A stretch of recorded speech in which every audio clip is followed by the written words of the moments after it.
बिस्मिल्लाहिर्रहमानिर्रहीम अस्सलाम वालेकुम। हमने मैथ की बुक स्टार्ट की थी क्लास 11 की और इसका यूनिट नंबर 6 स्टार्ट किया हुआ था। इसके पहले 5 यूनिट कंप्लीट कर लिए हुए थे। उन वीडियोस का लिंक आपको इस वीडियो के नीचे डिस्क्रिप्शन में मिल जाएगा। आज की इस वीडियो में एक्सरसाइज नंबर 6.2 को कंप्लीट करेंगे। 6.1 भी कर ली हुई थी। एक्सरसाइज नंबर 6.2 को करने से पहले इसके जो कॉन्सेप्ट हैं वो देख लेते हैं। तो ये देखिए पेज नंबर 90 पर एक ही कॉन्सेप्ट है जो इस पूरी एक्सरसाइज में इस्तेमाल होगा, तो आप ध्यान से समझिएगा। ये टॉपिक है अर्थमेटिक प्रोग्रेशन और अर्थमेटिक सीक्वेंस। इसको अर्थमेटिक प्रोग्रेशन भी कहा जाता है और अर्थमेटिक सीक्वेंस भी कहा जाता है। और सिंपल डिनोट किया जाए तो ए और पी से डिनोट किया जाता है इसको। बड़ा ही आसान कॉन्सेप्ट है। ये देखिए अ सीक्वेंस, कोई भी सीक्वेंस है उसको ए एन का नाम दिया गया है। इज एन अर्थमेटिक सीक्वेंस और arithmetic progression if a n - a n - 1 is the same number of all n belong to natural number and N greater than one. मैं आपको समझाता हूँ। ये देखिए मिसाल के तौर पर ये ए एन जोन से ना, इसको मैं लिखने लगूँ सीक्वेंस जोन सी है A1 A2 A3, इस तरह सो ऑन चल रही है कहाँ तक, AN-1 और AN तक। अब इसका मतलब पता है क्या है कि AN, मिसाल के तौर पर n की जगह मैं 3 रखने लगा हूँ, तो ये देखिए A3 माइनस A3 - 1 वो आ जाएगा 2। तो ये देखिए समझाना ये चाह रहा हूँ कि अगर अगली टर्म में से पिछली टर्म को नेगेटिव किया जाए, अब आगे देखिएगा, द डिफरेंस AN - AN - 1 यानी कि इसका जो डिफरेंस है ना, the difference of two consecutive terms of the an A P is called the common difference. इसको कहा जाता है कॉमन डिफरेंस। कि अगर अगली टर्म में से पिछली टर्म को नेगेटिव किया जाए उसको कहा जाता है कॉमन डिफरेंस। और इसको किससे डिनोट किया जाता है, डी से। ये देखिए बताया हुआ है, सिर्फ यही चीज़ समझने वाली थी। ये देखिए दोबारा, ये एक सीक्वेंस दी हुई है ना, यानी कि जो मैंने लिखी है A1 A2 A3 so on AN तक। अब इसमें देखें A2 - A1 यानी कि अगली टर्म में से पिछली टर्म को नेगेटिव किया गया उसको कहा गया है डी। इसी तरह A3 - A2 ये देखिए लिखा हुआ है, इस तरह वगैरह सो ऑन चली जाती है। और ये कॉमन डिफरेंस हर दफ़ा सेम होगा, यानी कि अगर मैं जितनी दफ़ा मर्जी अगली टर्म में से पिछली को नेगेटिव करूँगा वो सेम आएगा। ये देखिए मिसाल के तौर पर ये सीक्वेंस दिया हुआ है ना, 1 3 5 7 सो वन। अब ये देखिए 3 - 1 वो आएगा 2, 5 - 3 वो भी आएगा 2, 7 - 5 वो भी आएगा 2। कॉमन डिफरेंस सेम होता है। अब इसकी अगर nth टर्म आ जाए तो इसका फार्मूला ये आपने हाईलाइट कर लेना, ये फार्मूला आपने याद रखना है। काफ़ी ज़्यादा क्वेश्चन में ये यूज़ होना है कि AN इक्वल है A1 plus N - 1 into D. ये फार्मूला जब क्वेश्चन करेंगे तब ज़्यादा क्लियर होगा।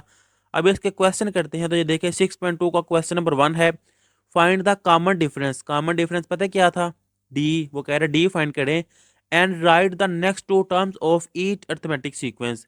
ये जो टर्म्स लिखी हुई हैं कॉमन डिफरेंस फाइंड करके अगली दो टर्म्स लिखें। तो ये देखिए इसका मैंने पार्ट नंबर 1 लिखा हुआ है। अब कॉमन डिफरेंस इसको डी से डिनोट किया जाता था और क्या था कि अगली टर्म में से पिछली टर्म को नेगेटिव किया जाता था। अभी देखिए अगली टर्म क्या है, सेकंड टर्म है 16। मैं लिख दूंगा 16 माइनस प्रीवियस टर्म जो कि है 9। 16 - 9 ये क्या आ जाएगा 7, वो मैं यहाँ लिख दूंगा 7। अब डी इससे डिनोट किया जाता है और क्या था कॉमन डिफरेंस, चलो यहाँ मैं लिख भी देता हूँ कॉमन डिफरेंस। ये आ गया है मेरे पास कॉमन डिफरेंस 7। अब क्या फाइंड करना है, नेक्स्ट टू टर्म्स। तो यहाँ मैं हेडिंग दे दूंगा अब नेक्स्ट टू टर्म्स। ये मैंने लिख दिया है नेक्स्ट टू टर्म्स। अब इसको फाइंड करने के भी दो तरीके हैं। एक तो ये है कि जो पिछली टर्म आई है ना, ये देखिए 23 था, वो मैंने यहाँ पे लिखा है 23 प्लस जो कॉमन डिफरेंस आया है 7 वो मैं ऐड करूँगा। 23 + 7 ये मेरे पास आ जाएगा 30। एक तो ये आ गई है, वो मैंने मुझे कैसे पता चला, ये देखिए 9 था ना, तो कॉमन डिफरेंस 7 ऐड किया है 16। 16 + 7 23। अब 23 + 7 वो अगली टर्म आ जाएगी। फिर इस लिहाज से ये देखिए 30 है ना, तो 30 प्लस कॉमन डिफरेंस 7 वो मेरे पास आ जाएगा 37। कि एक ये टर्म आई है नेक्स्ट 30 और एक टर्म आई है 37। अब अगर आप ये तरीका नहीं करना चाहते, दूसरा तरीका, तो वो क्या था, ये देखिए फार्मूला क्या था, फार्मूला था AN equal A1 plus N - 1 D. अब नेक्स्ट टर्म फाइंड करनी है तो 1 2 3 तीन टर्म तो है, चौथी फाइंड करनी है, यानी कि n की जगह मैंने 4 पुट करना है।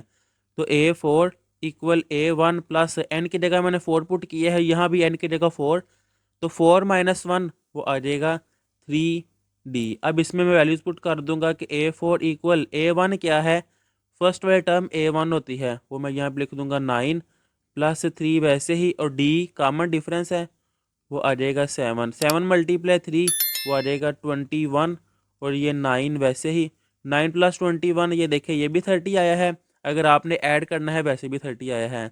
अब ये A4 था तो यहाँ पे 3 आया है, तो इस लिहाज से मुझे आइडिया हो गया है कि जब मैंने नेक्स्ट टर्म A5 फाइंड करनी है तो आ जाएगा A1 प्लस 4D, क्योंकि यहाँ पे 4 था तो यहाँ पे 3 था, अब यहाँ 5 होगा तो यहाँ पे 4 होगा, तो वो आ जाएगा A1 की जगह पे क्या है, फर्स्ट टर्म है 9, वो वैसे ही आ जाएगा 9 प्लस 4 वैसे ही आ जाएगा, और कॉमन डिफरेंस D जो कि 7 था वो वैसे ही आ गया है।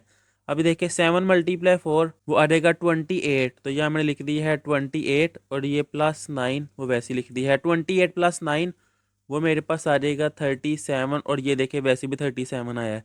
अब आपकी चॉइस है कि नेक्स्ट टर्म आपने इस मेथड से फाइंड करनी है या फार्मूला लगा के फाइंड करनी है। वैसे भी 30 आया है, वैसे भी 30, 37, और ये देखें ये भी 37, जिस तरह आपको आसान लगे आप कर सकते हैं। इससे नेक्स्ट आ जाएगा अब इसका पार्ट नंबर 2। अब ये देखिए कॉमन डिफरेंस मैंने डी फाइंड करना है, वो क्या होता है कि सेकंड टर्म में से फर्स्ट टर्म को नेगेटिव करना होता है। अब सेकंड टर्म क्या है, ये है 5 plus square root 2 minus first वाला टर्म जो कि है 5। अब ये -5 प्लस 5 कैंसिल हो जाएगा, ये मैं कट कर दूंगा, बाकी रह जाएगा स्क्वायर रूट 2। तो ये कॉमन डिफरेंस डी आ गया है मेरे पास स्क्वायर रूट 2। यहाँ पे आप लिख भी सकते हैं कॉमन डिफरेंस सारा जैसे मैंने आगे लिखा था। अब मैंने इसमें से इसको नेगेटिव किए है, आपकी चॉइस है, अगर आप इसमें से इसको नेगेटिव करेंगे फिर भी यही आएगा।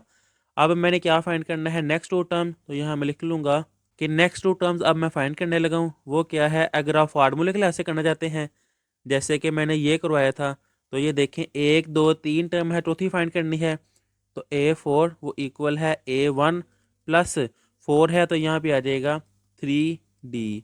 तो A1 क्या है, A1 5, वो मैं यहाँ पे लिख दूंगा 5 प्लस 3 वैसे ही, और D की जगह पर स्क्वायर रूट 2 वो वैसे ही आ जाएगा स्क्वायर रूट 2।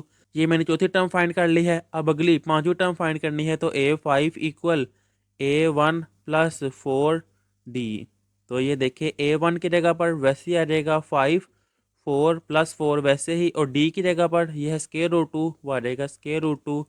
ये मेरे पास आ गई है पांचवी टर्म, ये आ गई है चौथी टर्म। अगर आपने ऐसे फाइंड नहीं करनी, इस तरह ही करनी है ऐड वाले में, तो कोई बात नहीं, आप वैसे कर लें। अगर मैंने A4 फाइंड करनी है तो वो क्या है, प्रीवियस टर्म ये है 5 plus 2 square root 2, 5 plus 2 square root 2 plus common difference add कर दी जाता है जो कि है स्क्वायर रूट 2, वैसे ही ऐड करूँगा मैं। तो ये 5 2 स्क्वायर रूट 2 और ये 1 स्क्वायर रूट 2 वो आ जाएगा प्लस 3 स्क्वायर रूट 2। आपने मुश्किल नहीं बनाना, मैंने आपको दोनों मेथड बता दिए हैं। एक मेथड ये है, ये देखें इस तरह भी यही टर्म आई है, यही आंसर आया है 5 प्लस 3 स्क्वायर रूट 2, और इस तरह भी यही आंसर आया है कि अगर पिछली टर्म में कॉमन डिफरेंस ऐड कर दे फिर भी वही आंसर आता है, अगर फार्मूले के जरिए करेंगे फिर भी वही आंसर आएगा। जिस तरह आपको आसान लगे आपने कर लेना है। इससे नेक्स्ट आ जाएगा question number 2, right the first 3 terms of each arithmetic sequence, कि पहली 3 टर्म्स फाइंड करनी है अर्थमेटिक सीक्वेंस की विद गिवन इंफॉर्मेशन, जो इंफॉर्मेशन दी हुई है इस लिहाज से।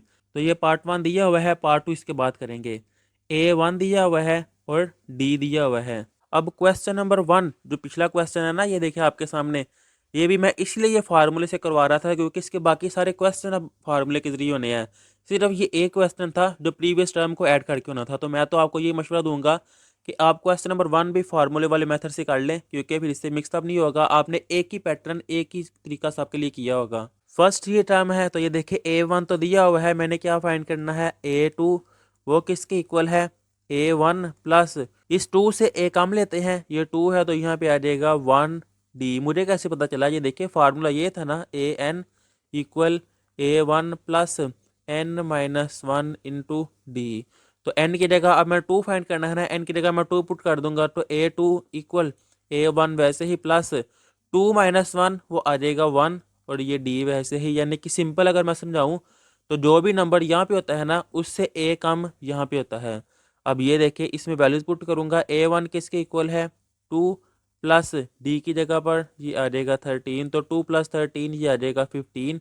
ये मैंने सेकंड टर्म फाइंड कर ली है। अब मैं थर्ड फाइंड करूँगा, तो 3 है तो ये आ जाएगा A1 प्लस 3 से A कम वो आ जाएगा 2, और D कॉमन डिफरेंस वैसे ही A1 की जगह पे आ जाएगा ये 2 प्लस 2, और कॉमन डिफरेंस D इसकी जगह पे आ जाएगा 13, ये 2 वैसे ही 13 मल्टीप्लाई 2 वो आ जाएगा 26। अब 2 प्लस 26 वो आ जाएगा मेरे पास 28। ये मेरे पास आया है A3। तीसरी टर्म भी फाइंड कर ली है, दूसरी टर्म भी, और पहली टर्म तो दी हुई थी।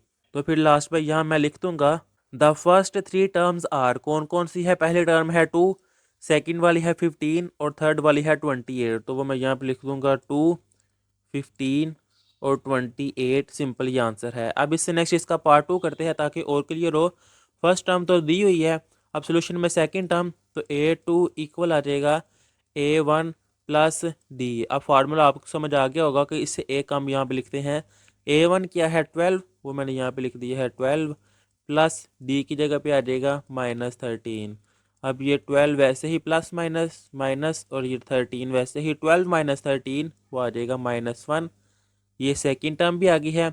अब third term A3 equal A1 plus 2D, वैसे ही A1 की जगह पे ये है A1 12, वो मैं यहाँ पे लिख दूंगा 12 प्लस 2D की जगह पे क्या आएगा -13, वो मैं यहाँ पे लिख दूंगा -13। अब 12 वो मैं वैसे लिख दूंगा यहाँ पे 12। अब ये देखिए प्लस माइनस माइनस और 2 मल्टीप्लाई 13 वो आ जाएगा 26। यहाँ मैं लिख दूंगा -26। तो 12 -26 वो मेरे पास आ जाएगा -14। ये थर्ड टर्म भी आ गई है। तो यहाँ मैं लिख दूंगा the first three terms are, कौन सी फर्स्ट टर्म है 12, सेकंड वाली है -1 और थर्ड वाली है -14। वो मैं यहाँ पे लिख दूंगा 12 -1 और -14। ये इसका आंसर है। अब इससे नेक्स्ट आ जाएगा इसका question number 3। Find an+1 and A2n if an इसके इक्वल दिया हुआ है। तो सबसे पहले तो मैं लिख लेता हूँ कि मैंने क्या क्या फाइंड करना है। an+1 मैंने ये फाइंड करना है, फिर A2n ये मैंने फाइंड करना है, जबकि मुझे गिवन क्या है कि an इक्वल है 4 + 3n। बड़ा ही आसान क्वेश्चन है और ज़रा इंपॉर्टेंट क्वेश्चन है। इसको मैं कह दूंगा इक्वेशन नंबर 1। अब इस लिहाज से मैंने ये दोनों पार्ट फाइंड करने हैं। अगर थोड़ा सा नोट किए जाए ना तो बड़ा ही आसान है। क्या चेंज है, सिर्फ यहाँ पर a की बेस n है और यहाँ पर a की बेस क्या है n+1। अगर इस n की जगह पर मैं रिप्लेस कर दूँ n+1 तो मेरे पास ये आंसर आ जाएगा। तो सिंपल यहाँ मैं लिख दूंगा रिप्लेस क्या n की जगह पर n+1, तो मैं लिख दूंगा n इक्वल n+1 किस में, इन इक्वेशन नंबर 1 में। तो ये देखिए a की जगह पर n की जगह पे आ जाएगा अब n+1 इक्वल 4 + 3। n की जगह पर क्या रिप्लेस किया है n+1 वैसे ही, तो ये an+1 वैसे ही इक्वल 4 प्लस, अब ये 3 मल्टीप्लाई हो रहा है तो ये आ जाएगा 3n + 3 वन टाइम वो आ जाएगा 3। इसको अरेंज कर लूँगा मैं कि ये 3n है वो वैसे ही आ जाएगा 3n + 4 + 3 वो आ जाएगा 7। तो ये मेरे पास आंसर आ गया है कि an+1 मैंने फाइंड कर लिया है। अब मैंने क्या फाइंड करना है A2n, वही मेथड कि n की जगह पर मैं अब 2n रिप्लेस कर दूंगा। तो यहाँ मैं लिख दूंगा replace n equal 2n in equation 1 के इक्वेशन 1 में रिप्लेस करना है। तो ये देखिए n की जगह पर 2n और इस पे n की जगह पर 2n, तो ये आ जाएगा A2n इक्वल पहले क्या है 4 + 3, 4 + 3 n की जगह पर 2n वैसे ही 4 + 3 2 टाइम वो आ जाएगा 6 और n वैसे ही। सिंपल ये इसका आंसर है। अब इससे नेक्स्ट आ जाएगा इसका question number 4। Find the indicated term of each of the following arithmetic sequence, कि जो सीक्वेंस कही हुई है ना बताई हुई है वो फाइंड करने हैं। दो पार्ट है इसमें, देखें A1 दिया हुआ है और D दिया हुआ है और A14 ये फाइंड करनी है। तो ये देखें बड़ा ही आसान है, मैंने स्टार्ट से ही आपको ये पैटर्न करवाया है। A14 इक्वल बताएं क्या आएगा A1 प्लस इस 14 से A कम 14 है तो यहाँ पे आ जाएगा 13D। दोबारा समझा दो तो ये देखें फार्मूला क्या था AN इक्वल A1 + n-1D। अब इस लिहाज से अगर मैं करूँ n की जगह पर अगर मैं करूँ 14 इक्वल, चलो इसको भी क्वेश्चन में ले आते हैं। ये साइड में मैं आपको समझा रहा हूँ ना, क्वेश्चन ही इस तरह कर लेते हैं। सोल्यूशन में सबसे पहले मैं लिखूंगा वी नो डैट कि हम जानते हैं कि अर्थमेटिक सीक्वेंस का फार्मूला है nth टर्म का कि an इक्वल A1 + n-1D। अब मैंने क्या फाइंड करनी है A14, इसका मतलब है n की जगह पर मैंने 14 पुट करना है। तो A14 इक्वल A1 + n की जगह पर क्या आ जाएगा 14 - 1 और ये D वैसे ही। तो ये A1 प्लस 14 - 1 वो आ जाएगा 13 और ये डी वैसे ही। अब इनकी वैल्यूज़, A1 की वैल्यू क्या है 3 प्लस 13 और डी की वैल्यू है 7, वो मैं यहाँ पुट कर दूंगा 7। तो ये देखिए 3 + 13 × 7 वो आ जाएगा 91। अब 91 + 3 तो वो मेरे पास आ जाएगा 94। ये मैंने A14 फाइंड कर लिया है, सिंपल ये इसका आंसर है। आसान से क्वेश्चन है। अब इससे नेक्स्ट आ जाएगा इसका पार्ट नंबर 2, 8 3 - 2। और क्या मैंने फाइंड करना है, यहाँ मैं लिख लेता हूँ कि मैंने A12 ये वाली टर्म फाइंड करनी है। A1 मेरे पास क्या है, A1 फर्स्ट टर्म होती है जो कि है 8। अब डी फाइंड करूंगा। डी क्या होता है कि सेकंड टर्म में से फर्स्ट वाली टर्म यानी कि अगली टर्म में से पिछली टर्म को नेगेटिव करना होता है। तो ये 3 माइनस पिछली टर्म है 8, वो मैंने लिख दी है। तो डी इक्वल आ गया है मेरे पास -5। चाहे आप -2 -3 करके देख ले, कॉमन डिफरेंस सेम आता है अरिथमेटिक सीक्वेंस में। डी भी आ गया है, A1 भी आ गया है, A12 फाइंड करना है। तो यहाँ मैं लिख लूँगा वी नो डैट कि AN वो इक्वल है A1 + n - 1 इंटू डी। अब मैंने क्या फाइंड करनी है A12, तो इस n की जगह भी आ जाएगा 12 इक्वल A1 वैसे ही प्लस 12 की जगह पर, सॉरी n की जगह पर 12 - 1 वैसे ही और डी। अब ये देखें A12 इक्वल A1 की वैल्यू क्या है 8, वो मैंने यहाँ पुट कर दी है, प्लस 12 - 1 वो आ जाएगा 11 और डी की वैल्यू क्या है, ये आई है -5। इसकी जगह मैं पुट कर दूंगा -5 ब्रैकेट में। अब ये 8 वो देखिए मैं यहाँ पे वैसे लिख लूँगा 8 और यहाँ पर A12। अब प्लस माइनस -11 × 5 55, तो आ जाएगा -55। इसको जब मैं नेगेटिव करूँगा तो मेरे पास आंसर आ जाएगा -47। ये मैंने A12 फाइंड कर लिया, ये है इसका आंसर। इससे नेक्स्ट आ जाएगा इसका question number 5। The 18 and 30 term of an arithmetic sequence of 367 and 499 respectively। तो सबसे पहले तो मैं यही लिख लूँगा कि जो 18 टर्म है ना अर्थमेटिक सीक्वेंस की, वो है 367 और इसके साथ उसने कहा हुआ है कि A30 जो सी टर्म है वो है 499। यहाँ तक मैंने लिख ली है। How many terms of the sequence are less than 1000।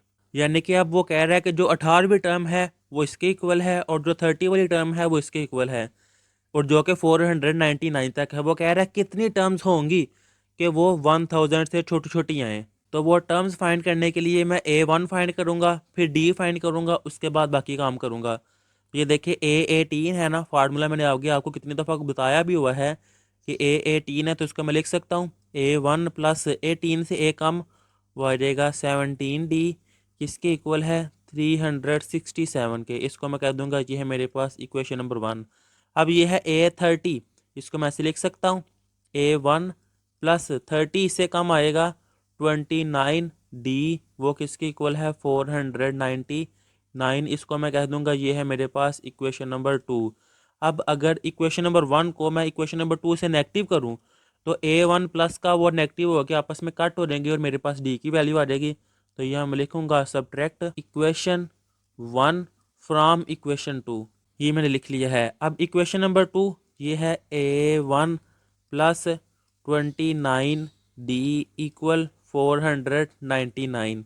अब इक्वेशन 1 वो ये आ जाएगा A1 + 17D इक्वल 367। जब नेगेटिव करते हैं तो साइन चेंज होते हैं, प्लस का नेगेटिव का, ये भी नेगेटिव का और ये भी प्लस का तो नेगेटिव का, plus minus cancel, plus minus -29 - 17 वो आ जाएगा मेरे पास 12 और डी साथ वैसे ही, प्लस माइनस -499 - 367 वो आ जाएगा 132। मैंने डी फाइंड करना है, तो ये देखिए 132 डिवाइडेड बाय 12। जब ये आपस में कट होंगे तो मेरे पास सिंपल डी की वैल्यू आ गई है 11। ये डी की वैल्यू मैंने फाइंड कर ली है। अब इसको चाहे मैं इक्वेशन नंबर 1 में पुट कर दूं चाहे इक्वेशन नंबर 2 में पुट कर दूं, मेरे पास A1 की वैल्यू भी आ जाएगी। तो यह मैं पुट कर दूंगा इन इक्वेशन 1 कि मैं इक्वेशन नंबर 1 में पुट करने लगूँ, वो क्या है A1। ये देखिए A1 + 17D equal 367। A1 + 17D की जगह पे आ जाएगा 11 इक्वल 367। तो A1 + 17 × 11 वो आता है 187 इक्वल 367 वैसे ही। A1 इक्वल 367, ये प्लस की वैल्यू इस तरफ आएगी तो -187। तो A1 की वैल्यू भी मेरे पास आ गई है 180। जब इनको नेगेटिव करेंगे, ये मैंने A1 भी फाइंड कर ली है। अब ये देखें, उसने कहा हुआ है 18 टर्म ये है, 30 वाली ये है, कौन सी टर्म कितनी टर्म्स होंगी कि 1000 से छोटी छोटी होंगी, मुझे नहीं पता। तो मैं एज्यूम कर लेता हूँ कि वो nth टर्म होगी। यहाँ मैं लिख लेता हूँ कि an वो इक्वल है A1 प्लस n-1 और d वैसे, क्योंकि ये फार्मूला है ना, तो an तो वैसे ही इक्वल A1 की जगह पे आ जाएगा ये 180 प्लस ये n-1 वैसे ही, और d की जगह पर ये आ जाएगा 11। ये मैंने एज्यूम कर लिया है ना, लेकिन देखें उसने क्या कहा हुआ है कि 1000 से छोटी छोटी। तो यहाँ मैं लिखूंगा अकॉर्डिंग टू गिवन कंडीशन के जो सवाल है उसकी कंडीशन के मुताबिक मैंने क्या करना है कि टर्म्स लेनी है 1000 से छोटी छोटी। यानी कि जो भी ये मैंने जो टर्म ली है ना अपने से कि an, ये an कौन सी है 1000 से छोटी छोटी होनी चाहिए, उसने क्वेश्चन में ये कहा हुआ है। तो A1 किसके इक्वल है 180 प्लस n-1 11। तो an की जगह मैं लिख दूंगा कि 180 प्लस n-1 इंटू 11, कि ये 100 से थोड़ी 1000 से लेस देन है, छोटी छोटी टर्म्स ये वाली हैं। अब ये प्लस का 180 है, इस तरफ आएगा तो नेगेटिव का, तो n-1 ये वैसे ही इसके साथ 11 लेस देन 1000 माइनस 180, तो ये क्या आ जाएगा 820 वैसे ही, और यहाँ पर n-1 इंटू 11 वैसे ही। तो ये देखिए n-1 वैसे ही लेस देन 11 मल्टीप्लाई और इस तरफ आके डिवाइड हो जाएगा, तो ये आ जाएगा 820 डिवाइडेड बाय 11। तो n-1 लेस देन आ गया। जब ये डिवाइड होगा तो डेसिमल में आएगा, जो कि इक्वल आएगा 74.545 वैसे ही। n मैंने फाइंड करना है, ये -1 है इस तरफ आएगा तो +1, कि 74.545 +1, जो कि क्या आ जाएगा, यहाँ हम लिख लेता हूँ कि n लेस देन 75.545। अब पेज नंबर 90 पर अर्थमेटिक सीक्वेंस मैंने बताया था कि जो n है ना, वो बिलोंग कर रहा होता है नेचुरल नंबर में से। यानी कि नेचुरल नंबर में 1 2 3 4 इस तरह के होते हैं, डेसिमल वाले नहीं होते। तो 75.545 है ना, तो यहाँ से मैं सिर्फ नेचुरल नंबर लूँगा, डेसिमल वाला नहीं लूँगा। तो फिर इस लिहाज से यहाँ मैं लिख दूंगा कि 75 terms of this sequence are less than 1000, कि 75 टर्म्स होंगी जो कि 1000 से छोटी छोटी होंगी। सिंपल यहाँ तक था ये इसका आंसर। अब इससे नेक्स्ट आ जाएगा इसका question number 6। Is 301 a term of the arithmetic progression of the 5 11 17। कह रहा है क्या 301 जो सी है ये इस सीक्वेंस की जो कि अर्थमेटिक प्रोग्रेशन है इसकी टर्म है या नहीं, ये बतानी है। तो सबसे पहले इस सीक्वेंस को मैं वैसे लिख लेता हूँ जो कि है 5 11 17, इस तरह सोवान चल रही है। इसमें देखे A1 क्या है, वो है 5। अब D फाइंड करूँगा, वो क्या है सेकंड माइनस फर्स्ट, तो D की मेरे पास वैल्यू आ गई है 6। अब इसको मैंने फाइंड करना है ना कि ये टर्म है या नहीं, तो मैं एज्यूम कर लेता हूँ कि AN मेरे पास है 301। यानी कि मुझे नहीं पता ये किस नंबर पे आ रही है, मैंने आपने सिलेक्ट किया है कि वो nth नंबर पे आ रही है और वो है 301। वैसे तो ये इन्फिनिटी है, ला तादाद है, ख़त्म नहीं हो रहे। अपने से मैंने एज्यूम किया है ताकि मैंने सोल्यूशन तो फाइंड करना है ना। अब वी नो डैट के मैं जानता हूँ, मैं नहीं आप भी जानते हैं कि वी नो डैट हम जानते हैं क्या कि AN इक्वल है A1 plus n-1 into D. तो AN किसके इक्वल है, ये आ जाएगा 301 इक्वल A1 की जगह पर ये आ जाएगा 5 प्लस ये n-1 वैसे ही और d की जगह पर 6। अब ये मैं n फाइंड कर लूँगा तो मुझे पता चल जाएगा कि वो किस नंबर पे है या वो इस सीक्वेंस में है या नहीं है। तो ये 301 वैसे ही ये +5 है इस तरफ आएगा, तो -5 इक्वल ये वैसे ही n-1 और इसके साथ 6। 301 -5 वो आ जाएगा 296 इक्वल वैसे ही n-1 और इसके साथ 6। 296 6 मल्टीप्लाई और इस तरफ आगे डिवाइड हो जाएगा और ये आ जाएगा n-1। अब जब मैंने ये डिवाइड किया है तो मेरे पास आया है 49.33 इक्वल n-1। वैसे ही ये -1 इस तरफ आएगा तो 49.33 यानी कि +1 इक्वल एन वैसे ही, और ये मेरे पास क्या आ जाएगा 50.33 इक्वल एन। अब क्या था कि मैंने आगे भी बताया है कि एन किस में बिलोंग करना ना चाहिए, नेचुरल नंबर में से। अब ये तो डेसिमल में है, ये नेचुरल नंबर नहीं है, तो इस वजह से यहाँ मैं लिखूंगा कि एन इज़ नॉट इंटीजर, कि एन इंटीजर नहीं है। सो 301 is not a term of arithmetic progression, के 301 अर्थमेटिक प्रोग्रेशन में नहीं है। अब आपके माइंड में क्वेश्चन आया होगा कि सर यहाँ पर भी तो डेसिमल वक्त में था, लेकिन मैंने कह दिया कि डेसिमल से पहले वाला, तो फिर यहाँ पर मैं क्यों नहीं कह सकता कि 50 वाली टर्म कौन सी है, वो 301 है। तो ये चीज़ समझिएगा, इसमें उसने कहा नहीं हुआ है कि बताएं कौन सा नंबर इसमें है। उसने सिर्फ ये कहा हुआ है कि 1000 से पहले पहले कितनी टर्म्स आ रही हैं उनकी तादाद बताए। एग्जैक्ट नहीं उसने पूछा कि 1000 वाली टर्म कौन से नंबर पे आ रही है, ये नहीं उसने कहा। दोबारा सुन लो, उसने कहा हुआ है कि 1000 से पहले पहले कितनी टर्म्स है उसकी तादाद बताएं। तो डेसिमल में अगर आया है तो मैंने उसे पहले वाला बता दिया है कि इतनी तादाद है, लेकिन इसमें उसका क्वेश्चन था कि 301 इसमें किस नंबर पे आ रही है, यानी कि इसमें है या नहीं वो बताएं। तो सिंपल जब मैंने सॉल्व किया है डेसिमल में आ गया है, तो सिंपल मैंने कह दिया है कि 301 इसमें नहीं है। इससे पहले वाली टर्म जौन सी है उसमें होगी, लेकिन इसमें नहीं है। 301 से पहला वाला नंबर जौन सा है वो मौजूद हो सकता है, 301 नहीं है। उम्मीद है आपको समझ आ गई होगी। अब इससे नेक्स्ट आगे इसका question number 7। If 2x x plus 8 3x plus 1 are in arithmetic progression, कह रहा है ये अर्थमेटिक प्रोग्रेशन है, then find the value of X, X की वैल्यू फाइंड करनी है। अब ये चीज़ ज़रा सुनिएगा, जब फाइनाइट यानी कि महदूद नंबर दिए हो जिनको हम काउंट कर सके, तो उनका कॉमन डिफरेंस जो उनसे है वो सारे फाइंड करते हैं। और कॉमन डिफरेंस आपको पता है क्या होता है, डी, कि सेकंड में से फर्स्ट वाला नेगेटिव करते हैं और ये सेम होते हैं। तो ये देखिए मैं कॉमन डिफरेंस फाइंड करने लगा हूँ, डी वो इक्वल है क्या, सेकंड में से फर्स्ट नेगेटिव करना है कि x प्लस 8 माइनस 2x, तो वो क्या आ गया है x माइनस 2x, वो आ गया है माइनस एक्स, और ये प्लस 8 वैसे ही ये मैंने डी फाइंड किया है। अब मैं इन दोनों को सॉल्व करने लगा हूँ। इसको चले मैं नाम दे देता हूँ D1 का। अब सेकंड वाला कॉमन डिफरेंस फाइंड करने लगा हूँ D2, वो क्या है सेकंड वाली कि 3x प्लस 1, इसमें से मैं नेगेटिव करने लगा हूँ प्रीवियस x प्लस 8, तो मैं ब्रैकेट में लिख लूँगा x प्लस 8 क्योंकि दो टर्म्स हैं। तो ये 3x प्लस 1 माइनस मल्टीप्लाई होगा अंदर, तो माइनस एक्स माइनस प्लस वो आ जाएगा -8, 3x माइनस एक्स वो आ जाएगा 2x, 1 माइनस 8 वो आ जाएगा -7। ये मैंने D2 भी फाइंड कर लिया है। अब ये देखें D1 कुछ और आया है, D2 कुछ और आया है, लेकिन ये क्या है अर्थमेटिक प्रोग्रेशन, और अर्थमेटिक प्रोग्रेशन में डी जो से हैं वो तो सेम होते हैं, डी की वैल्यूज़ एक जैसी आती हैं।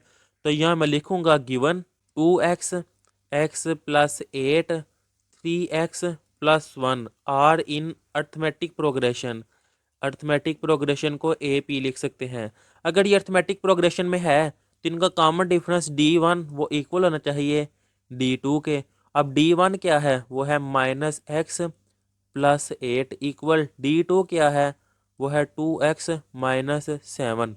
क्वेश्चन नंबर 11 बिल्कुल ऐसे ही है। अब ये देखिए -x है, इस तरफ आएगा तो प्लस एक्स, तो यहाँ मैं लिख लूँगा 2x ऐसे ही प्लस एक्स, और यहाँ पर 8 था, -7 इस तरफ आएगा +7, तो ये आ जाएगा 8 + 7। अब 8 + 7 15 इक्वल 2x + 1x, वो आ जाएगा 3x।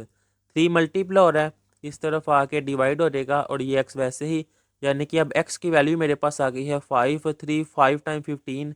एक्स ही मैंने फाइंड करना था, ये देख ले वैल्यू ऑफ एक्स, तो मैंने एक्स फाइंड कर लिया है। ये है इसका आंसर। अब इससे नेक्स्ट आ जाएगा question number 8। Which term of the arithmetic progression 3 8 18 is 123, कि इसमें ये वाले टर्म जौन सी है कहाँ पे आ रही है वो फाइंड करना है। बिल्कुल आगे वाला पैटर्न जौन सा है वही यूज़ करेंगे। पहले मैं सीक्वेंस लिख लेता हूँ 3 8 18 सो ऑन। A1 किसके इक्वल है, 3 की इक्वल। अब डी कॉमन डिफरेंस, सेकंड में से फर्स्ट नेगेटिव के 8 - 3, तो डी मेरे पास आ गया है 5। अब ये किस नंबर पे है, एज्यूम कर लेता हूँ मैं कि ये an वो इक्वल है 123।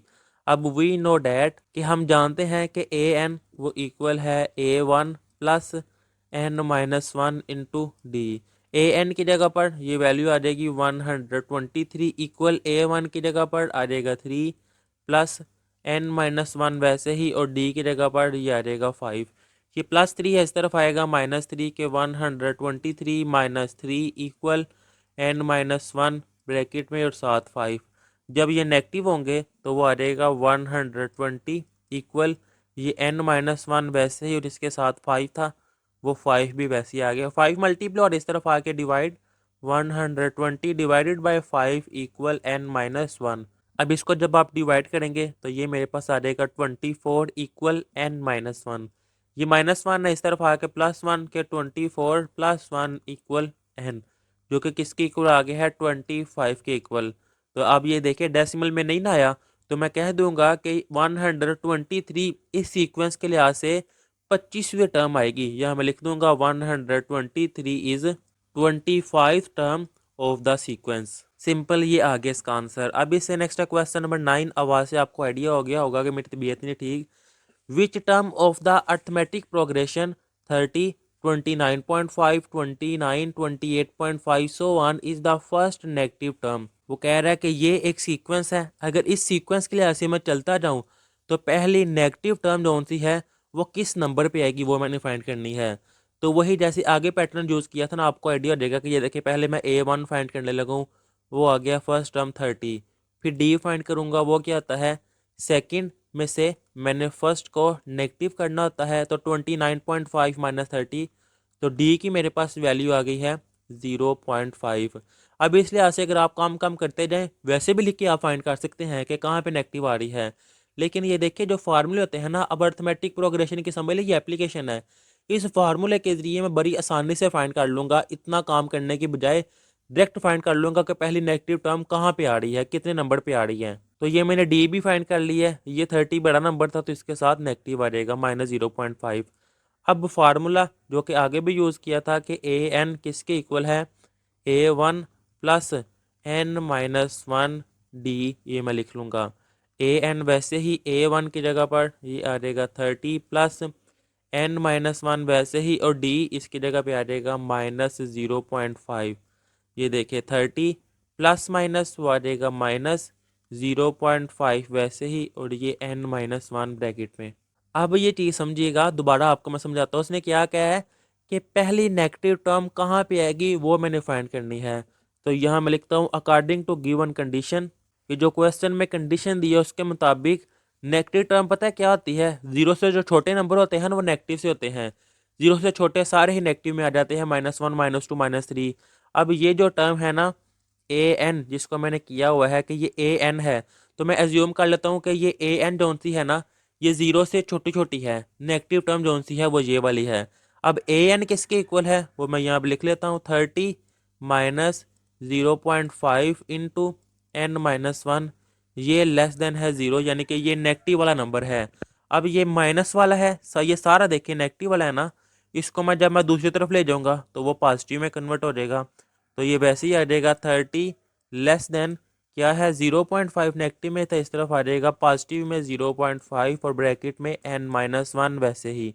अब ये 0.5 मल्टीप्लाई और इस तरफ आके डिवाइड हो जाएगा, तो 30 divided by 0.5 less than n-1 वैसे ही। 30 डिवाइडेड बाय 0.5 तो ये बन जाता है 60, चाहे कैलकुलेटर पे करके देख लें, लेस देन n-1। ये -1 है, इस तरफ आएगा तो +1, 60 +1 लेस देन है n के, तो ये आ जाएगा 61 लेस देन n। और देख लें 61 इंटीजर है। अब ये चीज़ समझिएगा, वो कह रहा है कि 61 से बड़े बड़े जो टर्म्स है ना वो वाली है नेगेटिव, यानी कि इसको मैं लिख सकता हूँ 61 किससे छोटा है, 62 से।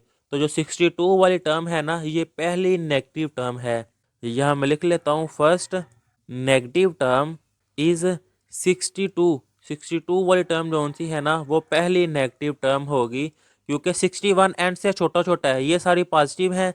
61 से जो बड़ी टर्म है ना वो नेगेटिव में है, और 61 से बड़ी टर्म होती है 62।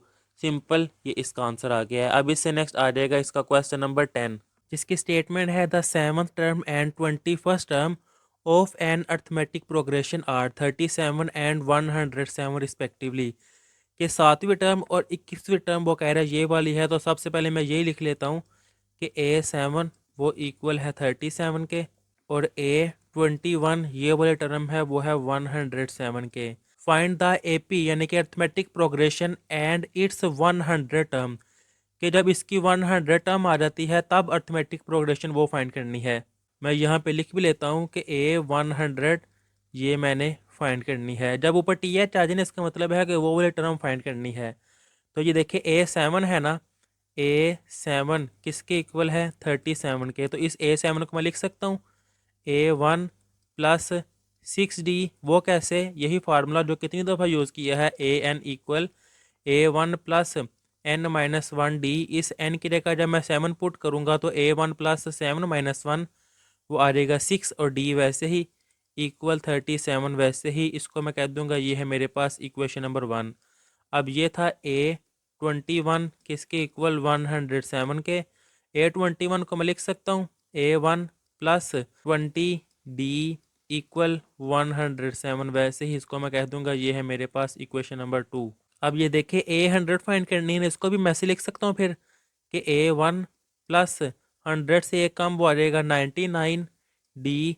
असल में ये मैंने फाइंड करना है। तो देखें A100 फाइंड करने के लिए मेरे पास क्या होना चाहिए, A1 की वैल्यू होनी चाहिए और D की वैल्यू होनी चाहिए। ये वैसे मैंने आपको बताया है कि ये मैंने फाइंड करना है, इसके लिए मुझे A1 और D की वैल्यू फाइंड करनी होगी। तो इन दोनों इक्वेशन को मैं सॉल्व करके A1 और D की वैल्यू फाइंड करूँगा। तो ये देखें अगर इक्वेशन 1 और इक्वेशन 2 इनमें से इनको मैं आपस में नेगेटिव कर दूं तो मेरे पास D की वैल्यू आ जाएगी। वो कैसे है कि ये प्लस A1 है, अगर ये माइनस A1 होगा तो कट हो जाएंगे। तो ये देखें यहाँ मैं लिख लेता हूँ सब्ट्रैक्ट इक्वेशन 1 फ्रॉम इक्वेशन 2। तो इक्वेशन नंबर 2 क्या है, A1 प्लस 20D इक्वल 107, और ये फर्स्ट वाली इक्वेशन वो है A1 प्लस 6D इक्वल 37। जब नेगेटिव करते हैं तो साइन चेंज होते हैं। ये प्लस A1 है तो माइनस को आ जाएगा, ये प्लस का है तो माइनस, ये भी प्लस का है तो माइनस, ये कट हो जाएंगे। प्लस माइनस माइनस 20 - 6 वो मेरे पास आ जाएगा 14D इक्वल 107 माइनस 37, तो वो इक्वल आ जाएगा 70 के। अब D फाइंड करना है, 14 मल्टीपल और इस तरफ आगे डिवाइड हो जाएगा। तो ये देखें D इक्वल 70 डिवाइडेड बाय 14।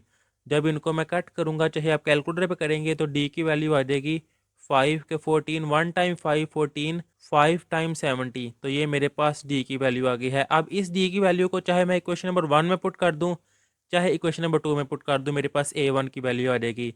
तो ये मैं कह देता हूँ पुट इन इक्वेशन 1। अब इक्वेशन नंबर 1 क्या है, ये है A1 plus 6D equal 37। A1 plus 6D की जगह ये वैल्यू 5 इक्वल 37 वैसे ही। A1 प्लस 6 5 टाइम वो आ जाएगा 30 इक्वल 37। A1 equal 37 minus 30। तो A1 की वैल्यू मेरे पास आ गई है 7। A1 भी आ गया है और D की वैल्यू भी आ गई है। अब मैंने क्या फाइंड करना था, मैंने फाइंड करना था A100, ये फाइंड करना था। अब A100 इसको मैं लिख सकता हूँ कि A100 वो इक्वल है A1 प्लस 99D, आगे भी बताया था। अब A1 इसकी वैल्यू आई है 7 और D की वैल्यू आई है 5। तो सिंपल A1 की जगह पे आ जाएगा 7 प्लस 99 और D की जगह पे 5। ये देखिए 7 प्लस 99 मल्टीप्लाई 5 वो आ जाएगा 495, प्लस 7 करूँगा तो ये मेरे पास आ जाएगा 502। तो A100 यानी कि यहाँ पे मैं लिख सकता हूँ द 100 टर्म इज़ 502। सिंपल ये इसका आंसर आ गया है। अब इससे नेक्स्ट आ जाएगा इसका क्वेश्चन नंबर 11। इफ़ एक ये टर्म है, एक ये टर्म है और एक ये टर्म है, are in arithmetic progression, then show that, कह रहा है अगर ये टर्म जो सी है ये सीक्वेंस अर्थमेटिक प्रोग्रेशन में है तो फिर ये शो करें। बिल्कुल क्वेश्चन नंबर 7 की तरह ही है। वहाँ पर देखिए मैंने बताया था कि जब फाइनाइट सीक्वेंस दिया हो ना, फाइनाइट टर्म्स हो, तो फिर कॉमन डिफरेंस जो से है वो सारे फाइंड कर लेते हैं। अब ये प्रूफ करना है ना, तो ये देखिए सबसे पहले मैं यहाँ पे कह दूंगा सोल्यूशन में कि गिवन 1/a-c, 1/b-c और 1/b-a are in arithmetic progression, कि अगर ये अर्थमेटिक प्रोग्रेशन है तो फिर इनका कॉमन डिफरेंस जो सा है वो इक्वल होगा ना। यानी कि इसको मैं अगर नेगेटिव करूँगा, ये देखें 1/b-c माइनस 1/a-c के सेकंड में से फर्स्ट वाली नेगेटिव करूँगा कॉमन डिफरेंस वो सेम होगा। अगर मैं थर्ड वाली में से सेकंड को नेगेटिव करूँगा तो ये देखिए 1/b-a-1/b-c, फिर ये सेम होगा क्योंकि ये अर्थमेटिक प्रोग्रेशन है और उसका कॉमन डिफरेंस सेम होता है। उम्मीद है आपको समझ आ गई होगी। अब सिंपल लेफ्ट साइड कौन सी है, इस पर मैं एलसीएम ले लूँगा।